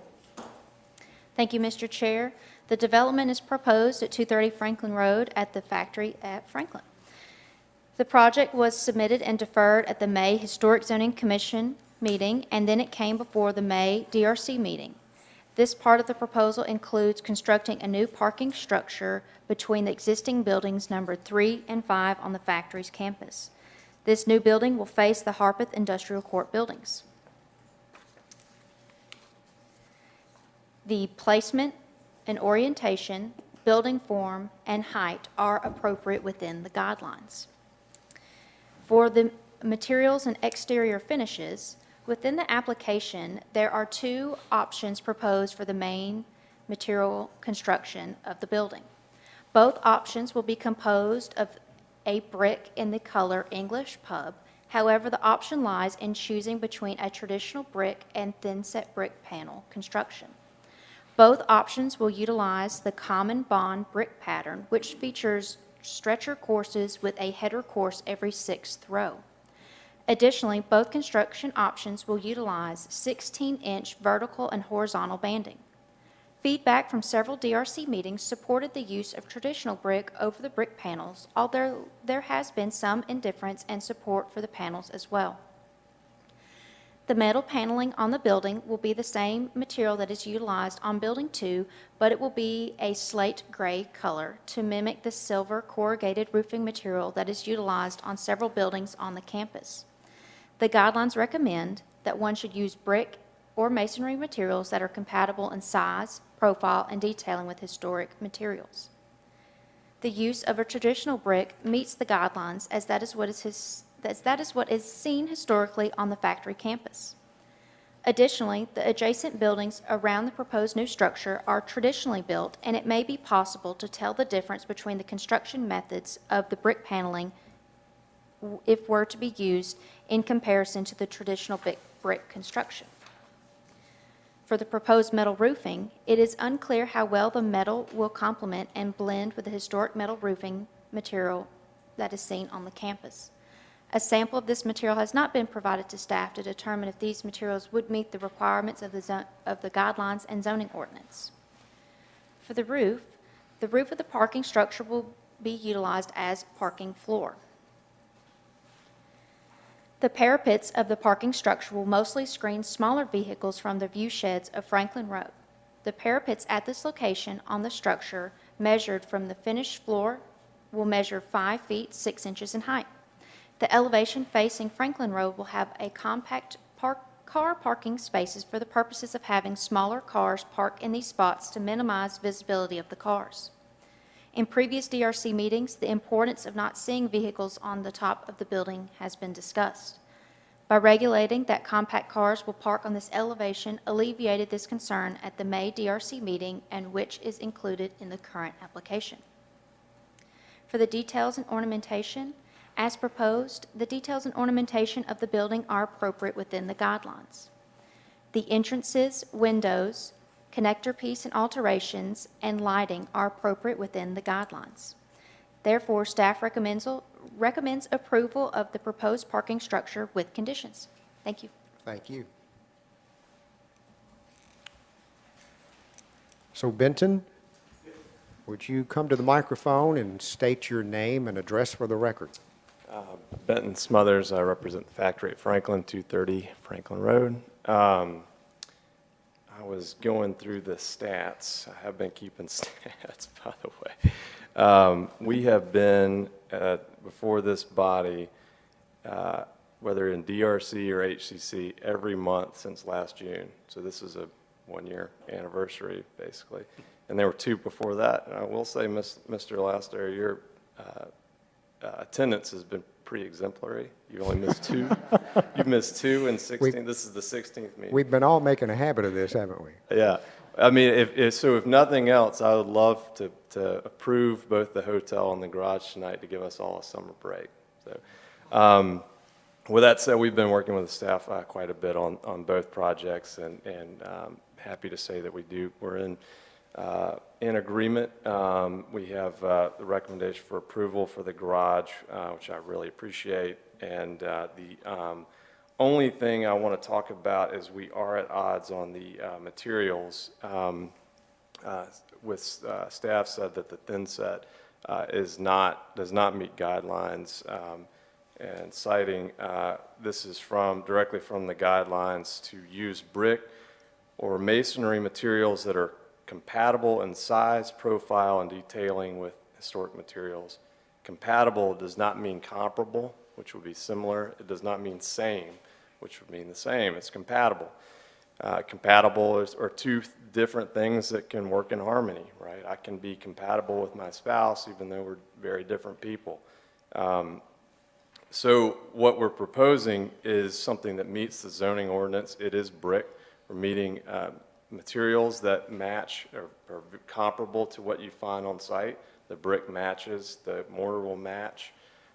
This is a means and methods thing, building with thin set brick as opposed to conventional for safety, cleanliness, and frankly durability. And Gina Emanuel will talk a little bit about thin set, but Emily, would you mind going to page 25? I'm going to kind of put this in perspective too. The main thing, and if you recall that we just opened the Carousel building, which is adjacent to this, so there's and this is an active center. These buildings here that we're building against are active buildings. We have tenants in them. Turner Theater is there on the left, and then we have an office tenant there on the upper right. To tie these in, which is required by codes, if we were to do conventional brick above those, which we can, but it's not going to be with conventional scaffolding because of the adjacent roof. We'll have to come down with a ship's ladder, kind of a platform, and obviously brick is a messy business with mortar, split brick, debris falling, and it's going to be tricky, and it's going to be right there on these buildings that are historic.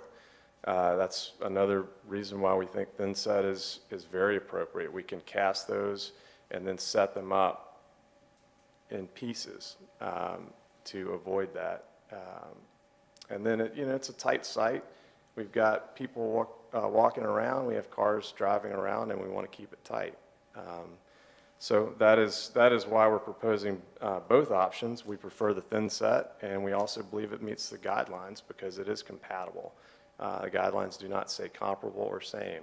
If the author intended that, they would have used those words, not compatible. But Gina, can you add a few things to the thin set? And I do have a sample that I'll bring. And Gina, would you state your name and address for the record? Sure. Gina Emanuel, Centric Architecture, 1206 Buchanan Street. So we talked about this a little bit at the last DRC. I think we do want to clarify, we're using the word thin set. It is actually their standard brick, just a piece that's been cut off of it. So they're not making a special thin set brick. It is the actual brick that we're selecting, and they are making it just thinner to apply to that panel. But if you look at that sample Benton brought in, what we really liked about this, as I mentioned last month, we were not necessarily sold on this to start, and I think we have spent considerable time with this vendor working through it and have really come around to being impressed by it to where it has been included in these packages. But they can really customize this brick in a way that makes it appear as close as you can to everything else out there. They'll tumble it to make it look more irregular, like a lot of the brick you see at the factory. The patterning can work. We can change the mortar to really fit within that. They have been extremely accommodating to, they provided the sample. They're going to do a mock-up, many things like that before we move ahead. But for all the reasons Benton said, we just wanted to follow up on the aesthetic concerns because I do feel like that is something that everyone has been concerned about, and we were as well. But I think after spending time looking at what they can actually do to this, we feel like we can make it fit in as well as it possibly could out there on site. So we just wanted to share that. So, thank you. Thank you. And I see on this issue, we do have a public comment from James Andrew Blair. James, if you would come to the microphone, state your name and address for the record. Okay. All right. James Blair, 533 Plantation Court, Nashville, Tennessee. I will be speaking on both our final two options, so if you give me a little leeway, I'll try to be as brief as I can.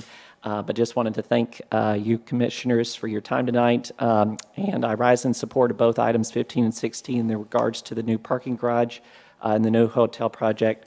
I would like to thank the board, Mr. Smothers, his team at Holiday Properties, and the others for all their hard work in the many months of deliberations to get us to this point, and I hope both items are approved tonight. As the commission knows from my previous meetings attendance, my connection and interest with the factory as the great-grandson of Mr. O.L. Dortch of the Dortch Stove Works, and just want to offer a couple of my 2 cents. In regards to the parking garage, I have 2 comments. One, though I prefer the use of traditional brick, I would hope that this board would be supportive of a possible compromise or combination, if at all possible, of using traditional as well as thin set brick on this parking garage, if that would be an option. I very much understand the precedent argument on what would be setting by not using traditional brick, though I feel this is a special case and certainly would be less costly, more open to safety of the site, as well as less damage to other historic features on the site, and possibly better to make updates and changes in the future. So if it is a combination option to use both traditional and thin set on the parking garage, I think that would be great. Second, I would like to thank Holiday for its proposal to the parking spaces on the top level to be compact on the west side. I would encourage them, though, to be open to the idea and maybe an amendment offered from the board to extend the compact parking that includes the southwest corner to the 2 or 3 parking spaces that head down the garage in the eastern direction from G1 to G3 on page 248 of the packet. I feel that the larger trucks or larger cars could still be possible in that little corner window as it goes down. So possibly, hopefully, extending that a little bit more would be great. Finally, I'm not sure if electric vehicle charging stations will be added to the garage, but if that is a consideration, I would hope that they would not be visible from the outside of the garage. Thank you and all of the staff, and I agree with all the other staff recommendations. In regards to the hotel, I'm very happy with the collaborative work that the board and Holiday. If you could start to wrap yeah. it up, and you might want to save the hotel thing for the next. I'm almost done. So Okay. I have done over many months to create a great new hotel design that matches the character of the factory, and I agree with the board's approval and staff's recommendations for approval. So thank you. All right, thank you very much. So I'd like to entertain a motion from the board, and I'd like for that motion to include either the traditional or thin-set brick option.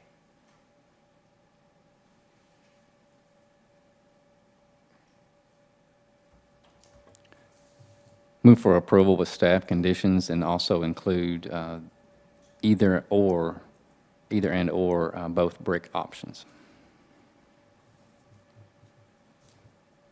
I'm not sure I understand that motion, either or.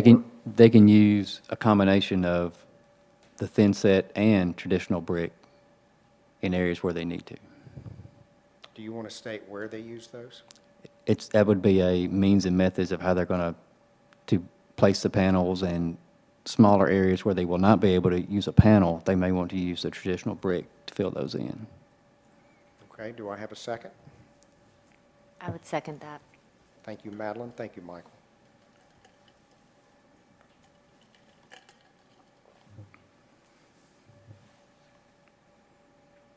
So approve both a thin set or traditional brick where appropriate? Yes.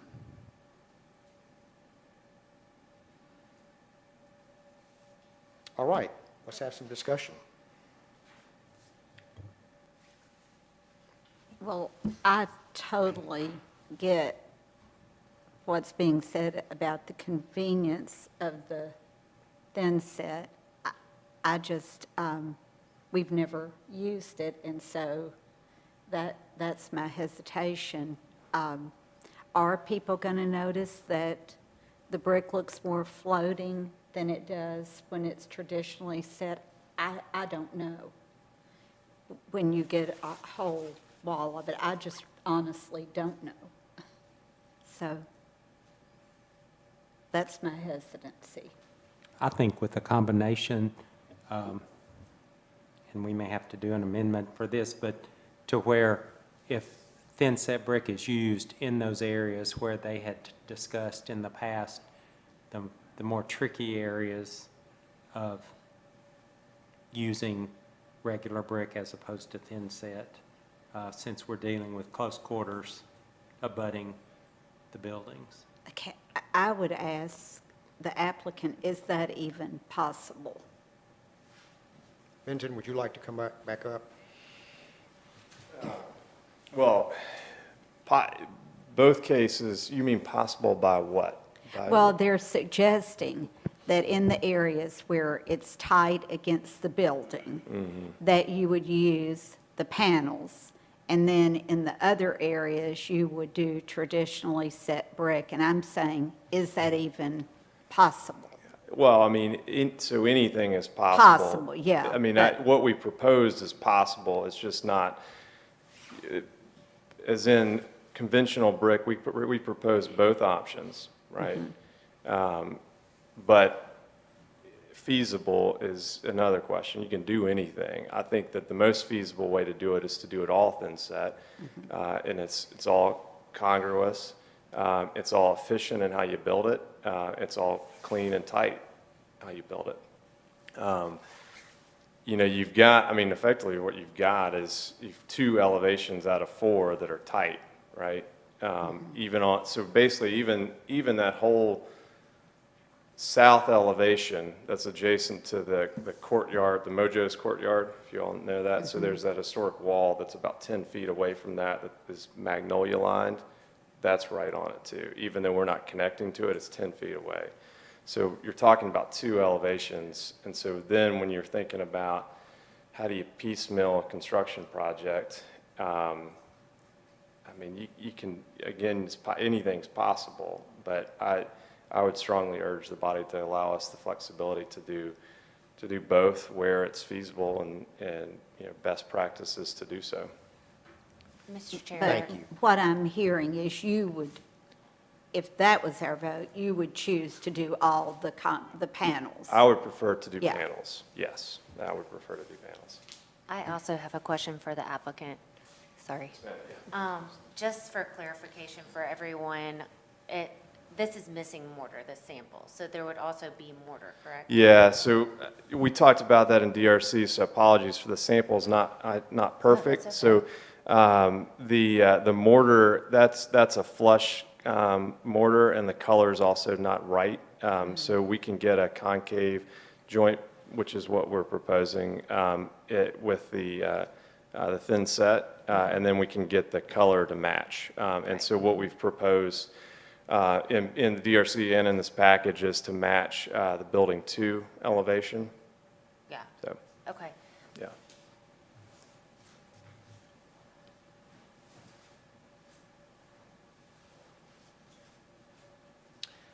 So, and I've expressed my opinion before on this. So the precedent of choosing material, I know we say it's all brick, but when the guidelines mentions brick, it was never had in mind a thin set brick panel.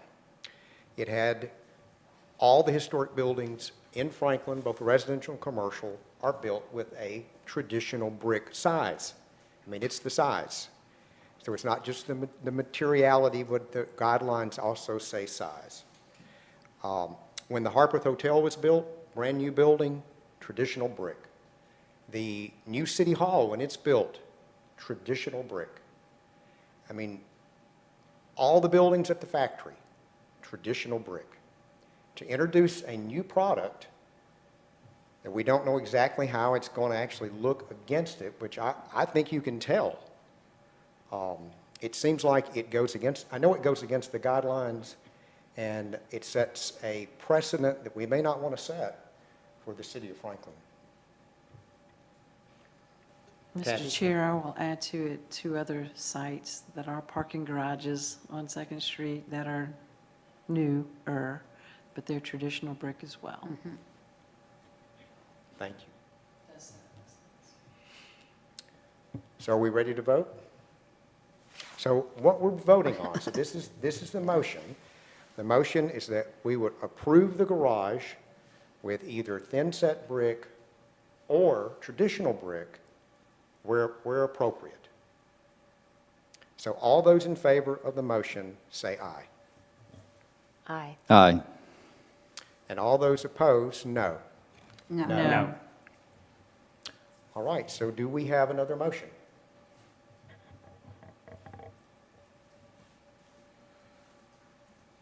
Mr. Chair, I would make a motion that they would provide us with traditional brick.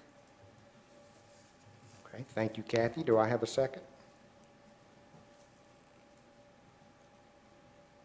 I'll second, Well, that's number 2 of staff conditions. with staff condition. No, it's, traditional brick is number 2 of staff conditions. So if you vote to Number 2, then. approve, So to clarify, Yeah. your motion is motion to approve with staff conditions. Is that Yes. correct? Okay. And Mary, second? All right, any discussion on the motion? Are we ready to vote? All those in favor of approving the motion with staff conditions, say aye. Aye. Aye. All those opposed, say no. All right, the ayes have it. Thank you. All right, so on to number 16. So number 16 is a consideration of partial demolition of, sorry about that. So number 15 is new construction of a hotel and the construction of a refuse location at 230 Franklin Road. The partial demolition, we actually voted to approve during our May meeting. So Emily? Thank you, Mr. Chair. As just mentioned, that there is an error in the caption of this report regarding demolition, as the Historic Zoning Commission did approve the demolition of the Farmers Market Pavilion and partial demolition of Buildings 9 and 10 at the May Historic Zoning Commission meeting. No additional demolition is requested in this proposal. The part of the proposal that was deferred includes the construction of the new refuse locations and a new hotel building. These alterations will mostly be situated to the east of the existing buildings and will face Liberty Pike. Starting with the refuse locations, The design of the refuse enclosures appears to match the previously approved refuse design for materials, except for the use of sliding doors. The rendering appears to utilize brick and two options for the door, a metal sliding door or swinging doors. Location 1 will be located beside the proposed parking structure, and location 2 will be located on the right side of the rear wing of the proposed hotel building. Having the brick color and mortar color blend or match with the previously built refuse locations, and the use of metal sliding doors or swinging doors is appropriate. It is recommended to utilize a metal and a matte finish for compatibility on the site. Then moving to the new hotel building. Part of the proposal involves partially enclosing Building 10. Let me get to that on the slide.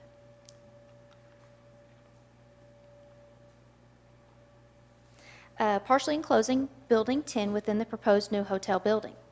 The submittal does not indicate any alterations to the building other than the previously approved demolition of the circa 2015 addition to the building.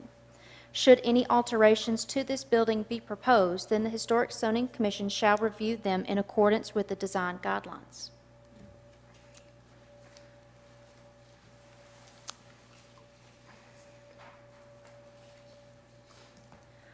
The Design Review Committee has previously given feedback in recent meetings that the placement and orientation of the proposed building are appropriate to the site. As for the building form, the long extended form of the building with a pitched roof is seen on several historic buildings on the site. The first floor elevation is noted to measure approximately 12 feet in height, which is a median height based on the provided measurements of the surrounding buildings on the site. The discussion of the foundation and base detailing has been discussed at the May DRC meeting. It is a requirement in the zoning ordinance to have a discernible base on a new commercial mixed-use building. Within the application, there are two options showing the building with a base and one option without a base. Let me get to those renderings.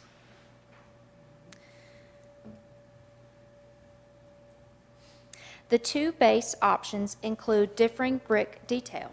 Option 1 has a stacked bond base that will be from the ground to the bottom of the windows with a protruding row lock on top of the stacked bond. Option 2 utilizes a running bond that is seen on the rest of the building and will also have a protruding row lock on the top of the running bond base. The guidelines recommend that one should align architectural features of the new building with those of nearby historic buildings, including floor-to-ceiling heights, cornice alignment, window and door heights, and foundations.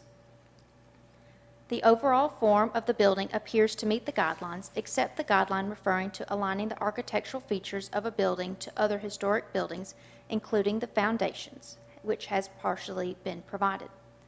The images provided of a base of the Carousel Building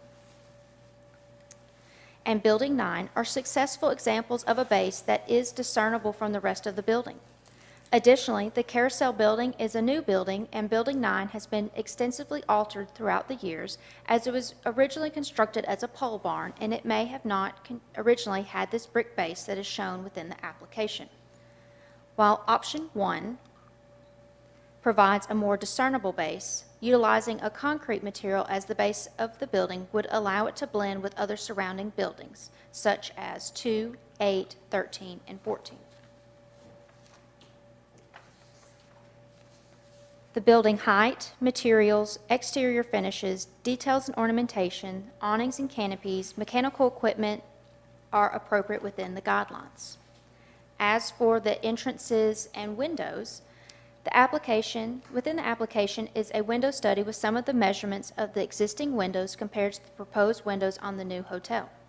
While some of the windows on the new building are smaller than the existing building's windows, other windows on the new building exceed what is on the historic buildings, such as the ribbon windows on the new building are larger than the historic ribbon windows.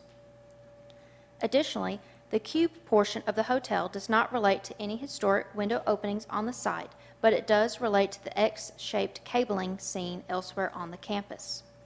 The guidelines recommend designing new windows to be compatible with the size, placement, rhythm, and relationship of solids to voids of those on nearby historic buildings, designing new doors and doorways to blend well with the historic buildings on the street, including a solid to void ratio, rhythm and spacing, and scale and intricacy. Use windows with historic profiles and dimensions, including traditional casement and trim.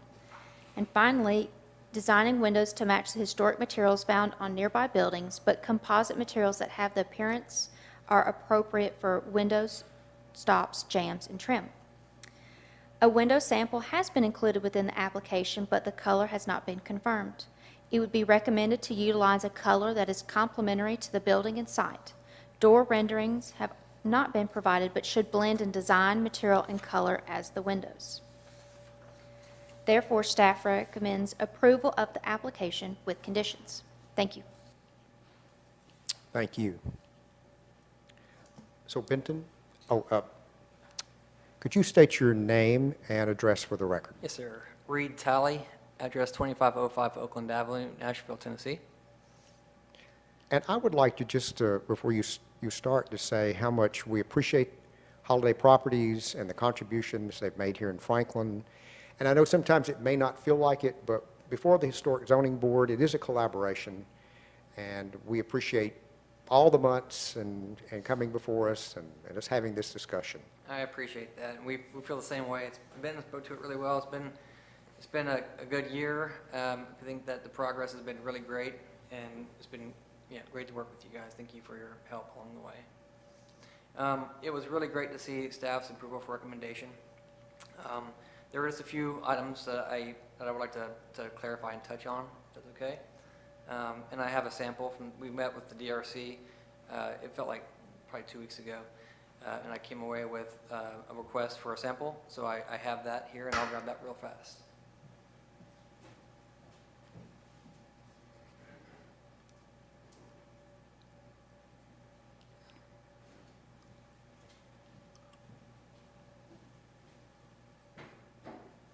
So this is your brick color?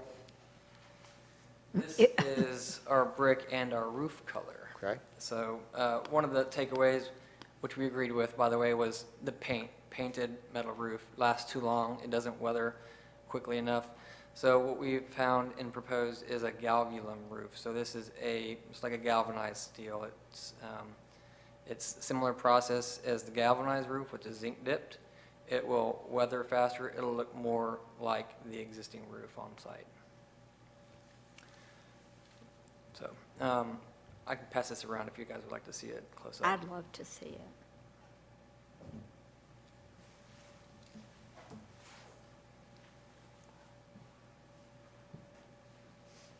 So that has, when it's manufactured, through the process, it has an acrylic coating that protects it during the manufacture process.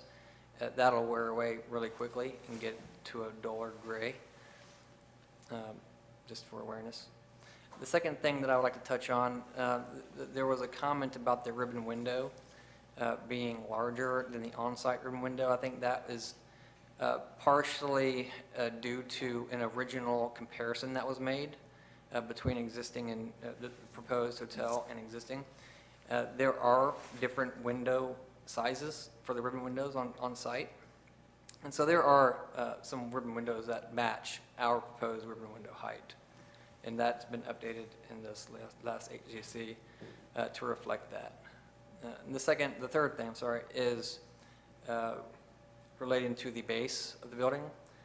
We have worked with staff really closely. We very much appreciate over the past couple of weeks on what we have submitted. And we have used the bottom of the windows to create our sill line. That's where our roll lock is going to be, which is, we think, a big improvement over what we submitted last time at the DRC, which was an elevation that was put off of a different building. And so with the bottom of the window and the roll lock that we've created, we feel like we've achieved what we're looking for. The staff recommendation on the concrete is problematic. That construction method really isn't possible here. Some of those older buildings that you see that on, those are concrete stem walls that are 8 inches plus in thickness, and they're meant to support multi-wide brick walls, so 2+ wides thick, that's why. And so with contemporary, construction, you have a single wide brick wall, right? And you have energy codes that require stud-filled insulation, or insulation-filled stud walls. And so in order to do that here, it would create a very unusual condition that we don't feel would be fitting of the factory, really. I'm not sure I've ever seen it done. And so we're hopeful that this, what we've submitted in brick, can check that box. We personally like the running bond because it matches other buildings on the campus and how they've achieved a similar item. So thank you very much. Thank you. So are there any citizens who wish to comment on the application? All right, well, seeing none, I'd like to entertain a motion, but let's split this. Let's split it first into the dumpsters, and I know that they are recommending sliding doors rather than swinging doors, so let's try to include that in the motion. Mr. Chair, they it's the option of either or. So you would all just need to specify which option you find to be most appropriate. So do I have a motion? I'll make a motion to approve with the sliding door. I don't think visually it's going to make that much difference, and I think that's what the applicant felt would function the best. Okay, I have a motion to approve the refuse with a sliding door. Do I have a second? Second. Any discussion? Thank you, Bob and Mary. And Mr. Chair, is that motion with staff comments? With staff comments? Yes, with staff, thank you. With staff comments.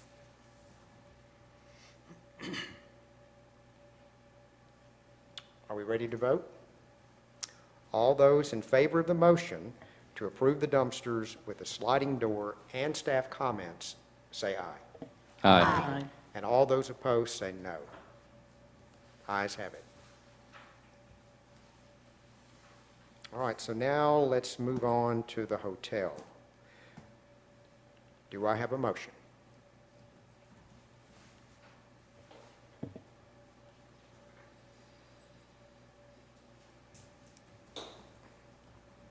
Move for approval with staff conditions. Thank you, Michael. I'll second that. Thank you, Kathy. All right, any discussion on the motion? Mr. Chair, just for clarification, which base should be, because it had it in the option and we did not clarify it within the conditions of approval. Well, I'm hoping to get to that in discussion and also an amendment. Because is it in the conditions that it must include the concrete base? Or is it simply an option either or? It was just a comment within the staff report about the concrete base is seen on the campus. And so there is precedent to utilize concrete, but either option is considered a base per the zoning ordinance. So currently, within the motion, it's as the applicant would like to have it without the concrete base. If there were to be a concrete base, it would have to be an amendment to the motion. Yes, sir. All right, thank you. So any discussion on the hotel or the base? Well, I think we were told on the base that the concrete was going to be problematic with construction. So I don't know if there's another alternative that would read that way that wouldn't be problematic. Well, as I understand it, the roll-lock satisfies the zoning ordinance. Okay. Is that correct? both options that are the stacked bond or the running bond, both of those satisfies the zoning ordinance for base requirements. It just has to read as a discernible base, just so it reads different, and it is going to protrude a little bit, so there is going to be some differentiation on that base than the majority of the building. Thank you. I'd like to comment too with regard to whether it's, option one is the ROLOC, is which bond on option one and option two? So we have a choice to make. So option one is the stacked, and I can zoom in for us. So it offers a different pattern. Correct. And option two is the running bond. And so it's the same pattern that's seen on the building, except there is a protruding row lock. It's just a little bit more discernible on option one, but both options meet the zoning ordinance. And we would need to make a recommendation as to which one. Yes. And the applicant prefers the common bond, Running, the running bond. option two. So it's all the same, the base and the full face of the brick on the rest of the building. Well, I would offer, is it an amendment? Don't know. Well, if there are options, I would think you'd have I to would- specify with Okay, amendment. option one, but I don't know if I'm offering it as an amendment or, okay. Excuse me, option one is the stacked. Is the running? No. No, oh, excuse Option me. two is the running. Option two is the two run- is the running. On the left-hand side, this is the stacked bond. So it's the differing of the Right, pattern. that's the one, option one is the one I mean. Okay. I feel like it provides more, as you're studying, differentiation. And let's make sure on that. So option one is your amendment, that we approve option one, which is which stacked. Stacked, okay. Can you zoom in on those and where we're all seeing these differences?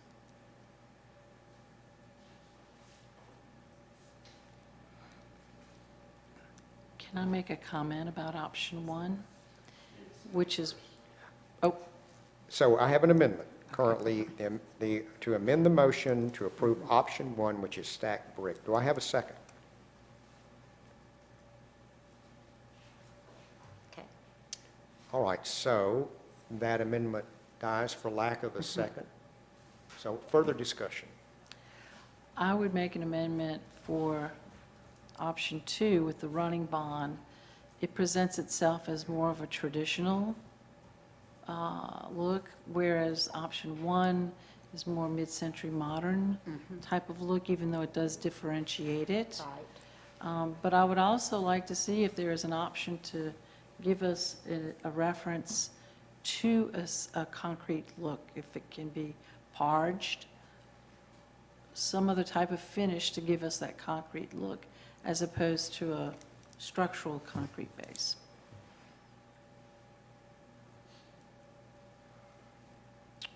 Would you like to return to the microphone? I don't want to get into DRC with this. Yeah, I'm but- kind but of I going do- there, but And I know you don't really want to return to DRC.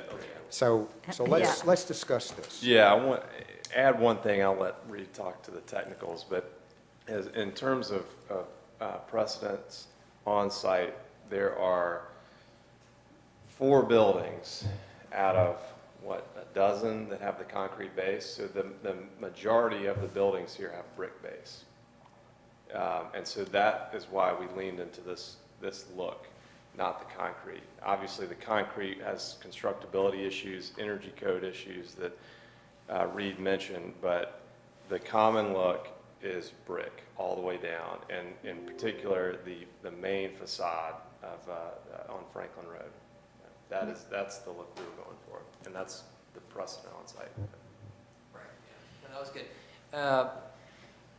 To do this in concrete, what you're essentially doing is a 4-inch CMU and parge coating it, which is like you would see on houses, and we don't want that. That's just not fitting.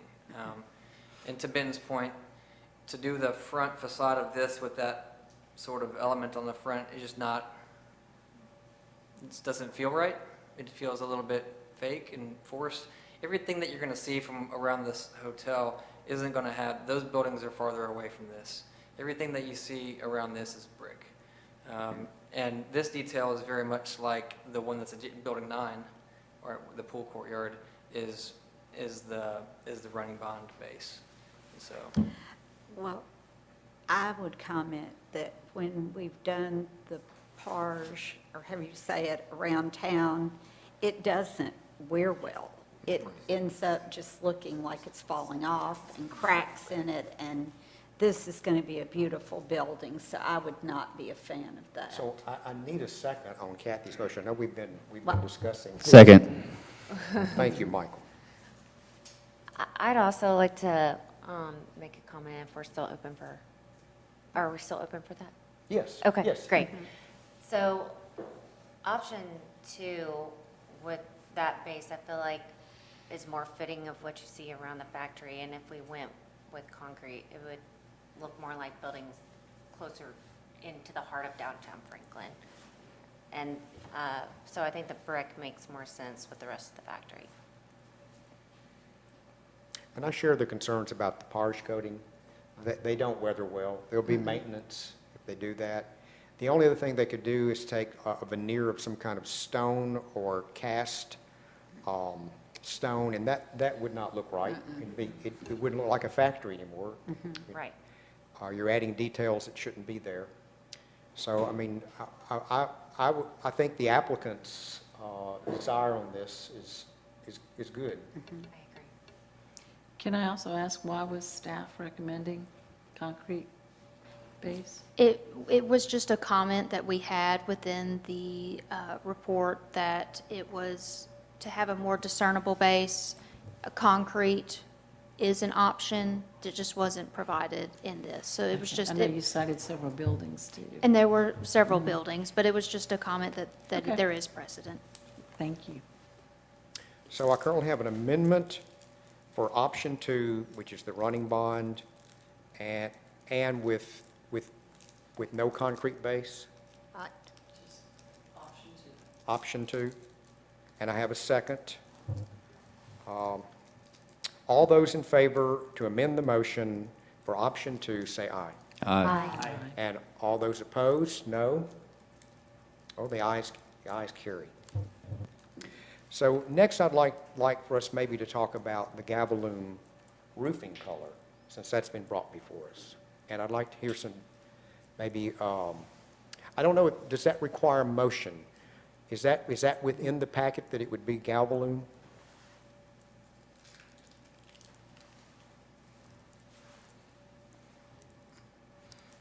I didn't see that as part of the conditions. There is, for the roofing material and finish, that it is the Galvalume in, it did call out the galvanized gray, but this is the unpainted option that has been provided today. All right, and so we still have the main motion on the floor. So I think we could still have discussion through the main motion. And any discussion on the roofing and roofing color?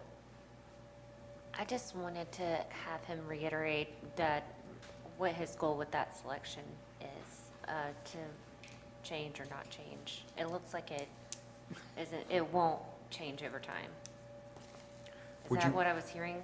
Would you like to ask the applicant that question? Yes. yeah, so the intent is for, our preference would have been to do corrugated, just like is on site, right? But that's mechanically fastened. It's a very bad idea with leaks on a project like this. And so our goal was to find a standing seam metal roof that had similar characteristics. So from afar, it would have the same, it has some variation in the profile, kind of like the corrugated. And at first, we were looking for, most of it comes painted, And so at first, our first submission was a paint color that we were trying to find a close match. Right. But, as we talked about I think it was a DRC or HEC, is it doesn't tend to wear very well. The paint's really good in a bad way, right? Gotcha. And so the intent for this is it is a similar process as the galvanized product. Okay. It won't wear as quickly as galvanized just because of the nature of this different product, but it is not a painted surface. And it will weather to that gray. And so that there's an acrylic protective coating on it. That is why it looks shiny. That wears off almost immediately. So you're saying it kind of acts like a living finish to a degree? This zinc, yeah, zinc. Okay. It's got a zinc. So it will patina? Yeah. Okay. While you're there, can I also ask you this too? Where is this material going? This is the roof. I know, but which sections? Everything that's not flat. Everything that's not flat. Okay, so what is the other roofing material? Is that all hidden behind parapet? It's all hidden, Okay. right? So it's probably TPO, but Okay. we haven't actually talked about that yet. Okay, so we would see this. You would Portion definitely see of this. the This roof. is this Gotcha. is the only roof material that you see. Thank you. I'm just kind of hoping that, trusting you on this, because I feel like at first, people are going to go, what? It will be bright. It's when it gonna be first- When it's bright. first installed. Yes. I have seen them, they do tone down after a while. And I will say that the first old metal roofs, they were called turn metal roofs, because they had lead and tin. And so they were kind of in that color. And I think probably this is trying to replicate some of that. They don't do lead anymore. Right, right. And this isn't a true turn, it would really set you back a few pennies. So the galvanized is a better option for that. Right. Does the manufacturer indicate how long it takes to start the patina? Good question. I don't know, to be honest with you. I mean, the alternative is a painted, so it did say that the acrylic protective coating wears off very, very fast, but I don't have a duration for patina.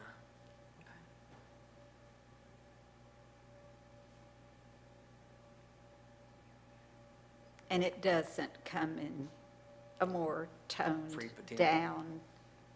No, so this is a manufacturer, this isn't, Okay. they're not going after this look, this is a product of its manufacturer. Yeah. The dipping process, and so it's not something that they're like trying to color a certain Yeah. way. It's a more natural finish.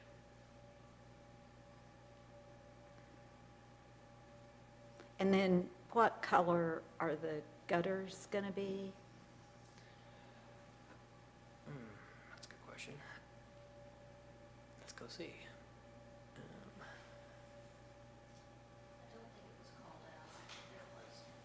Right.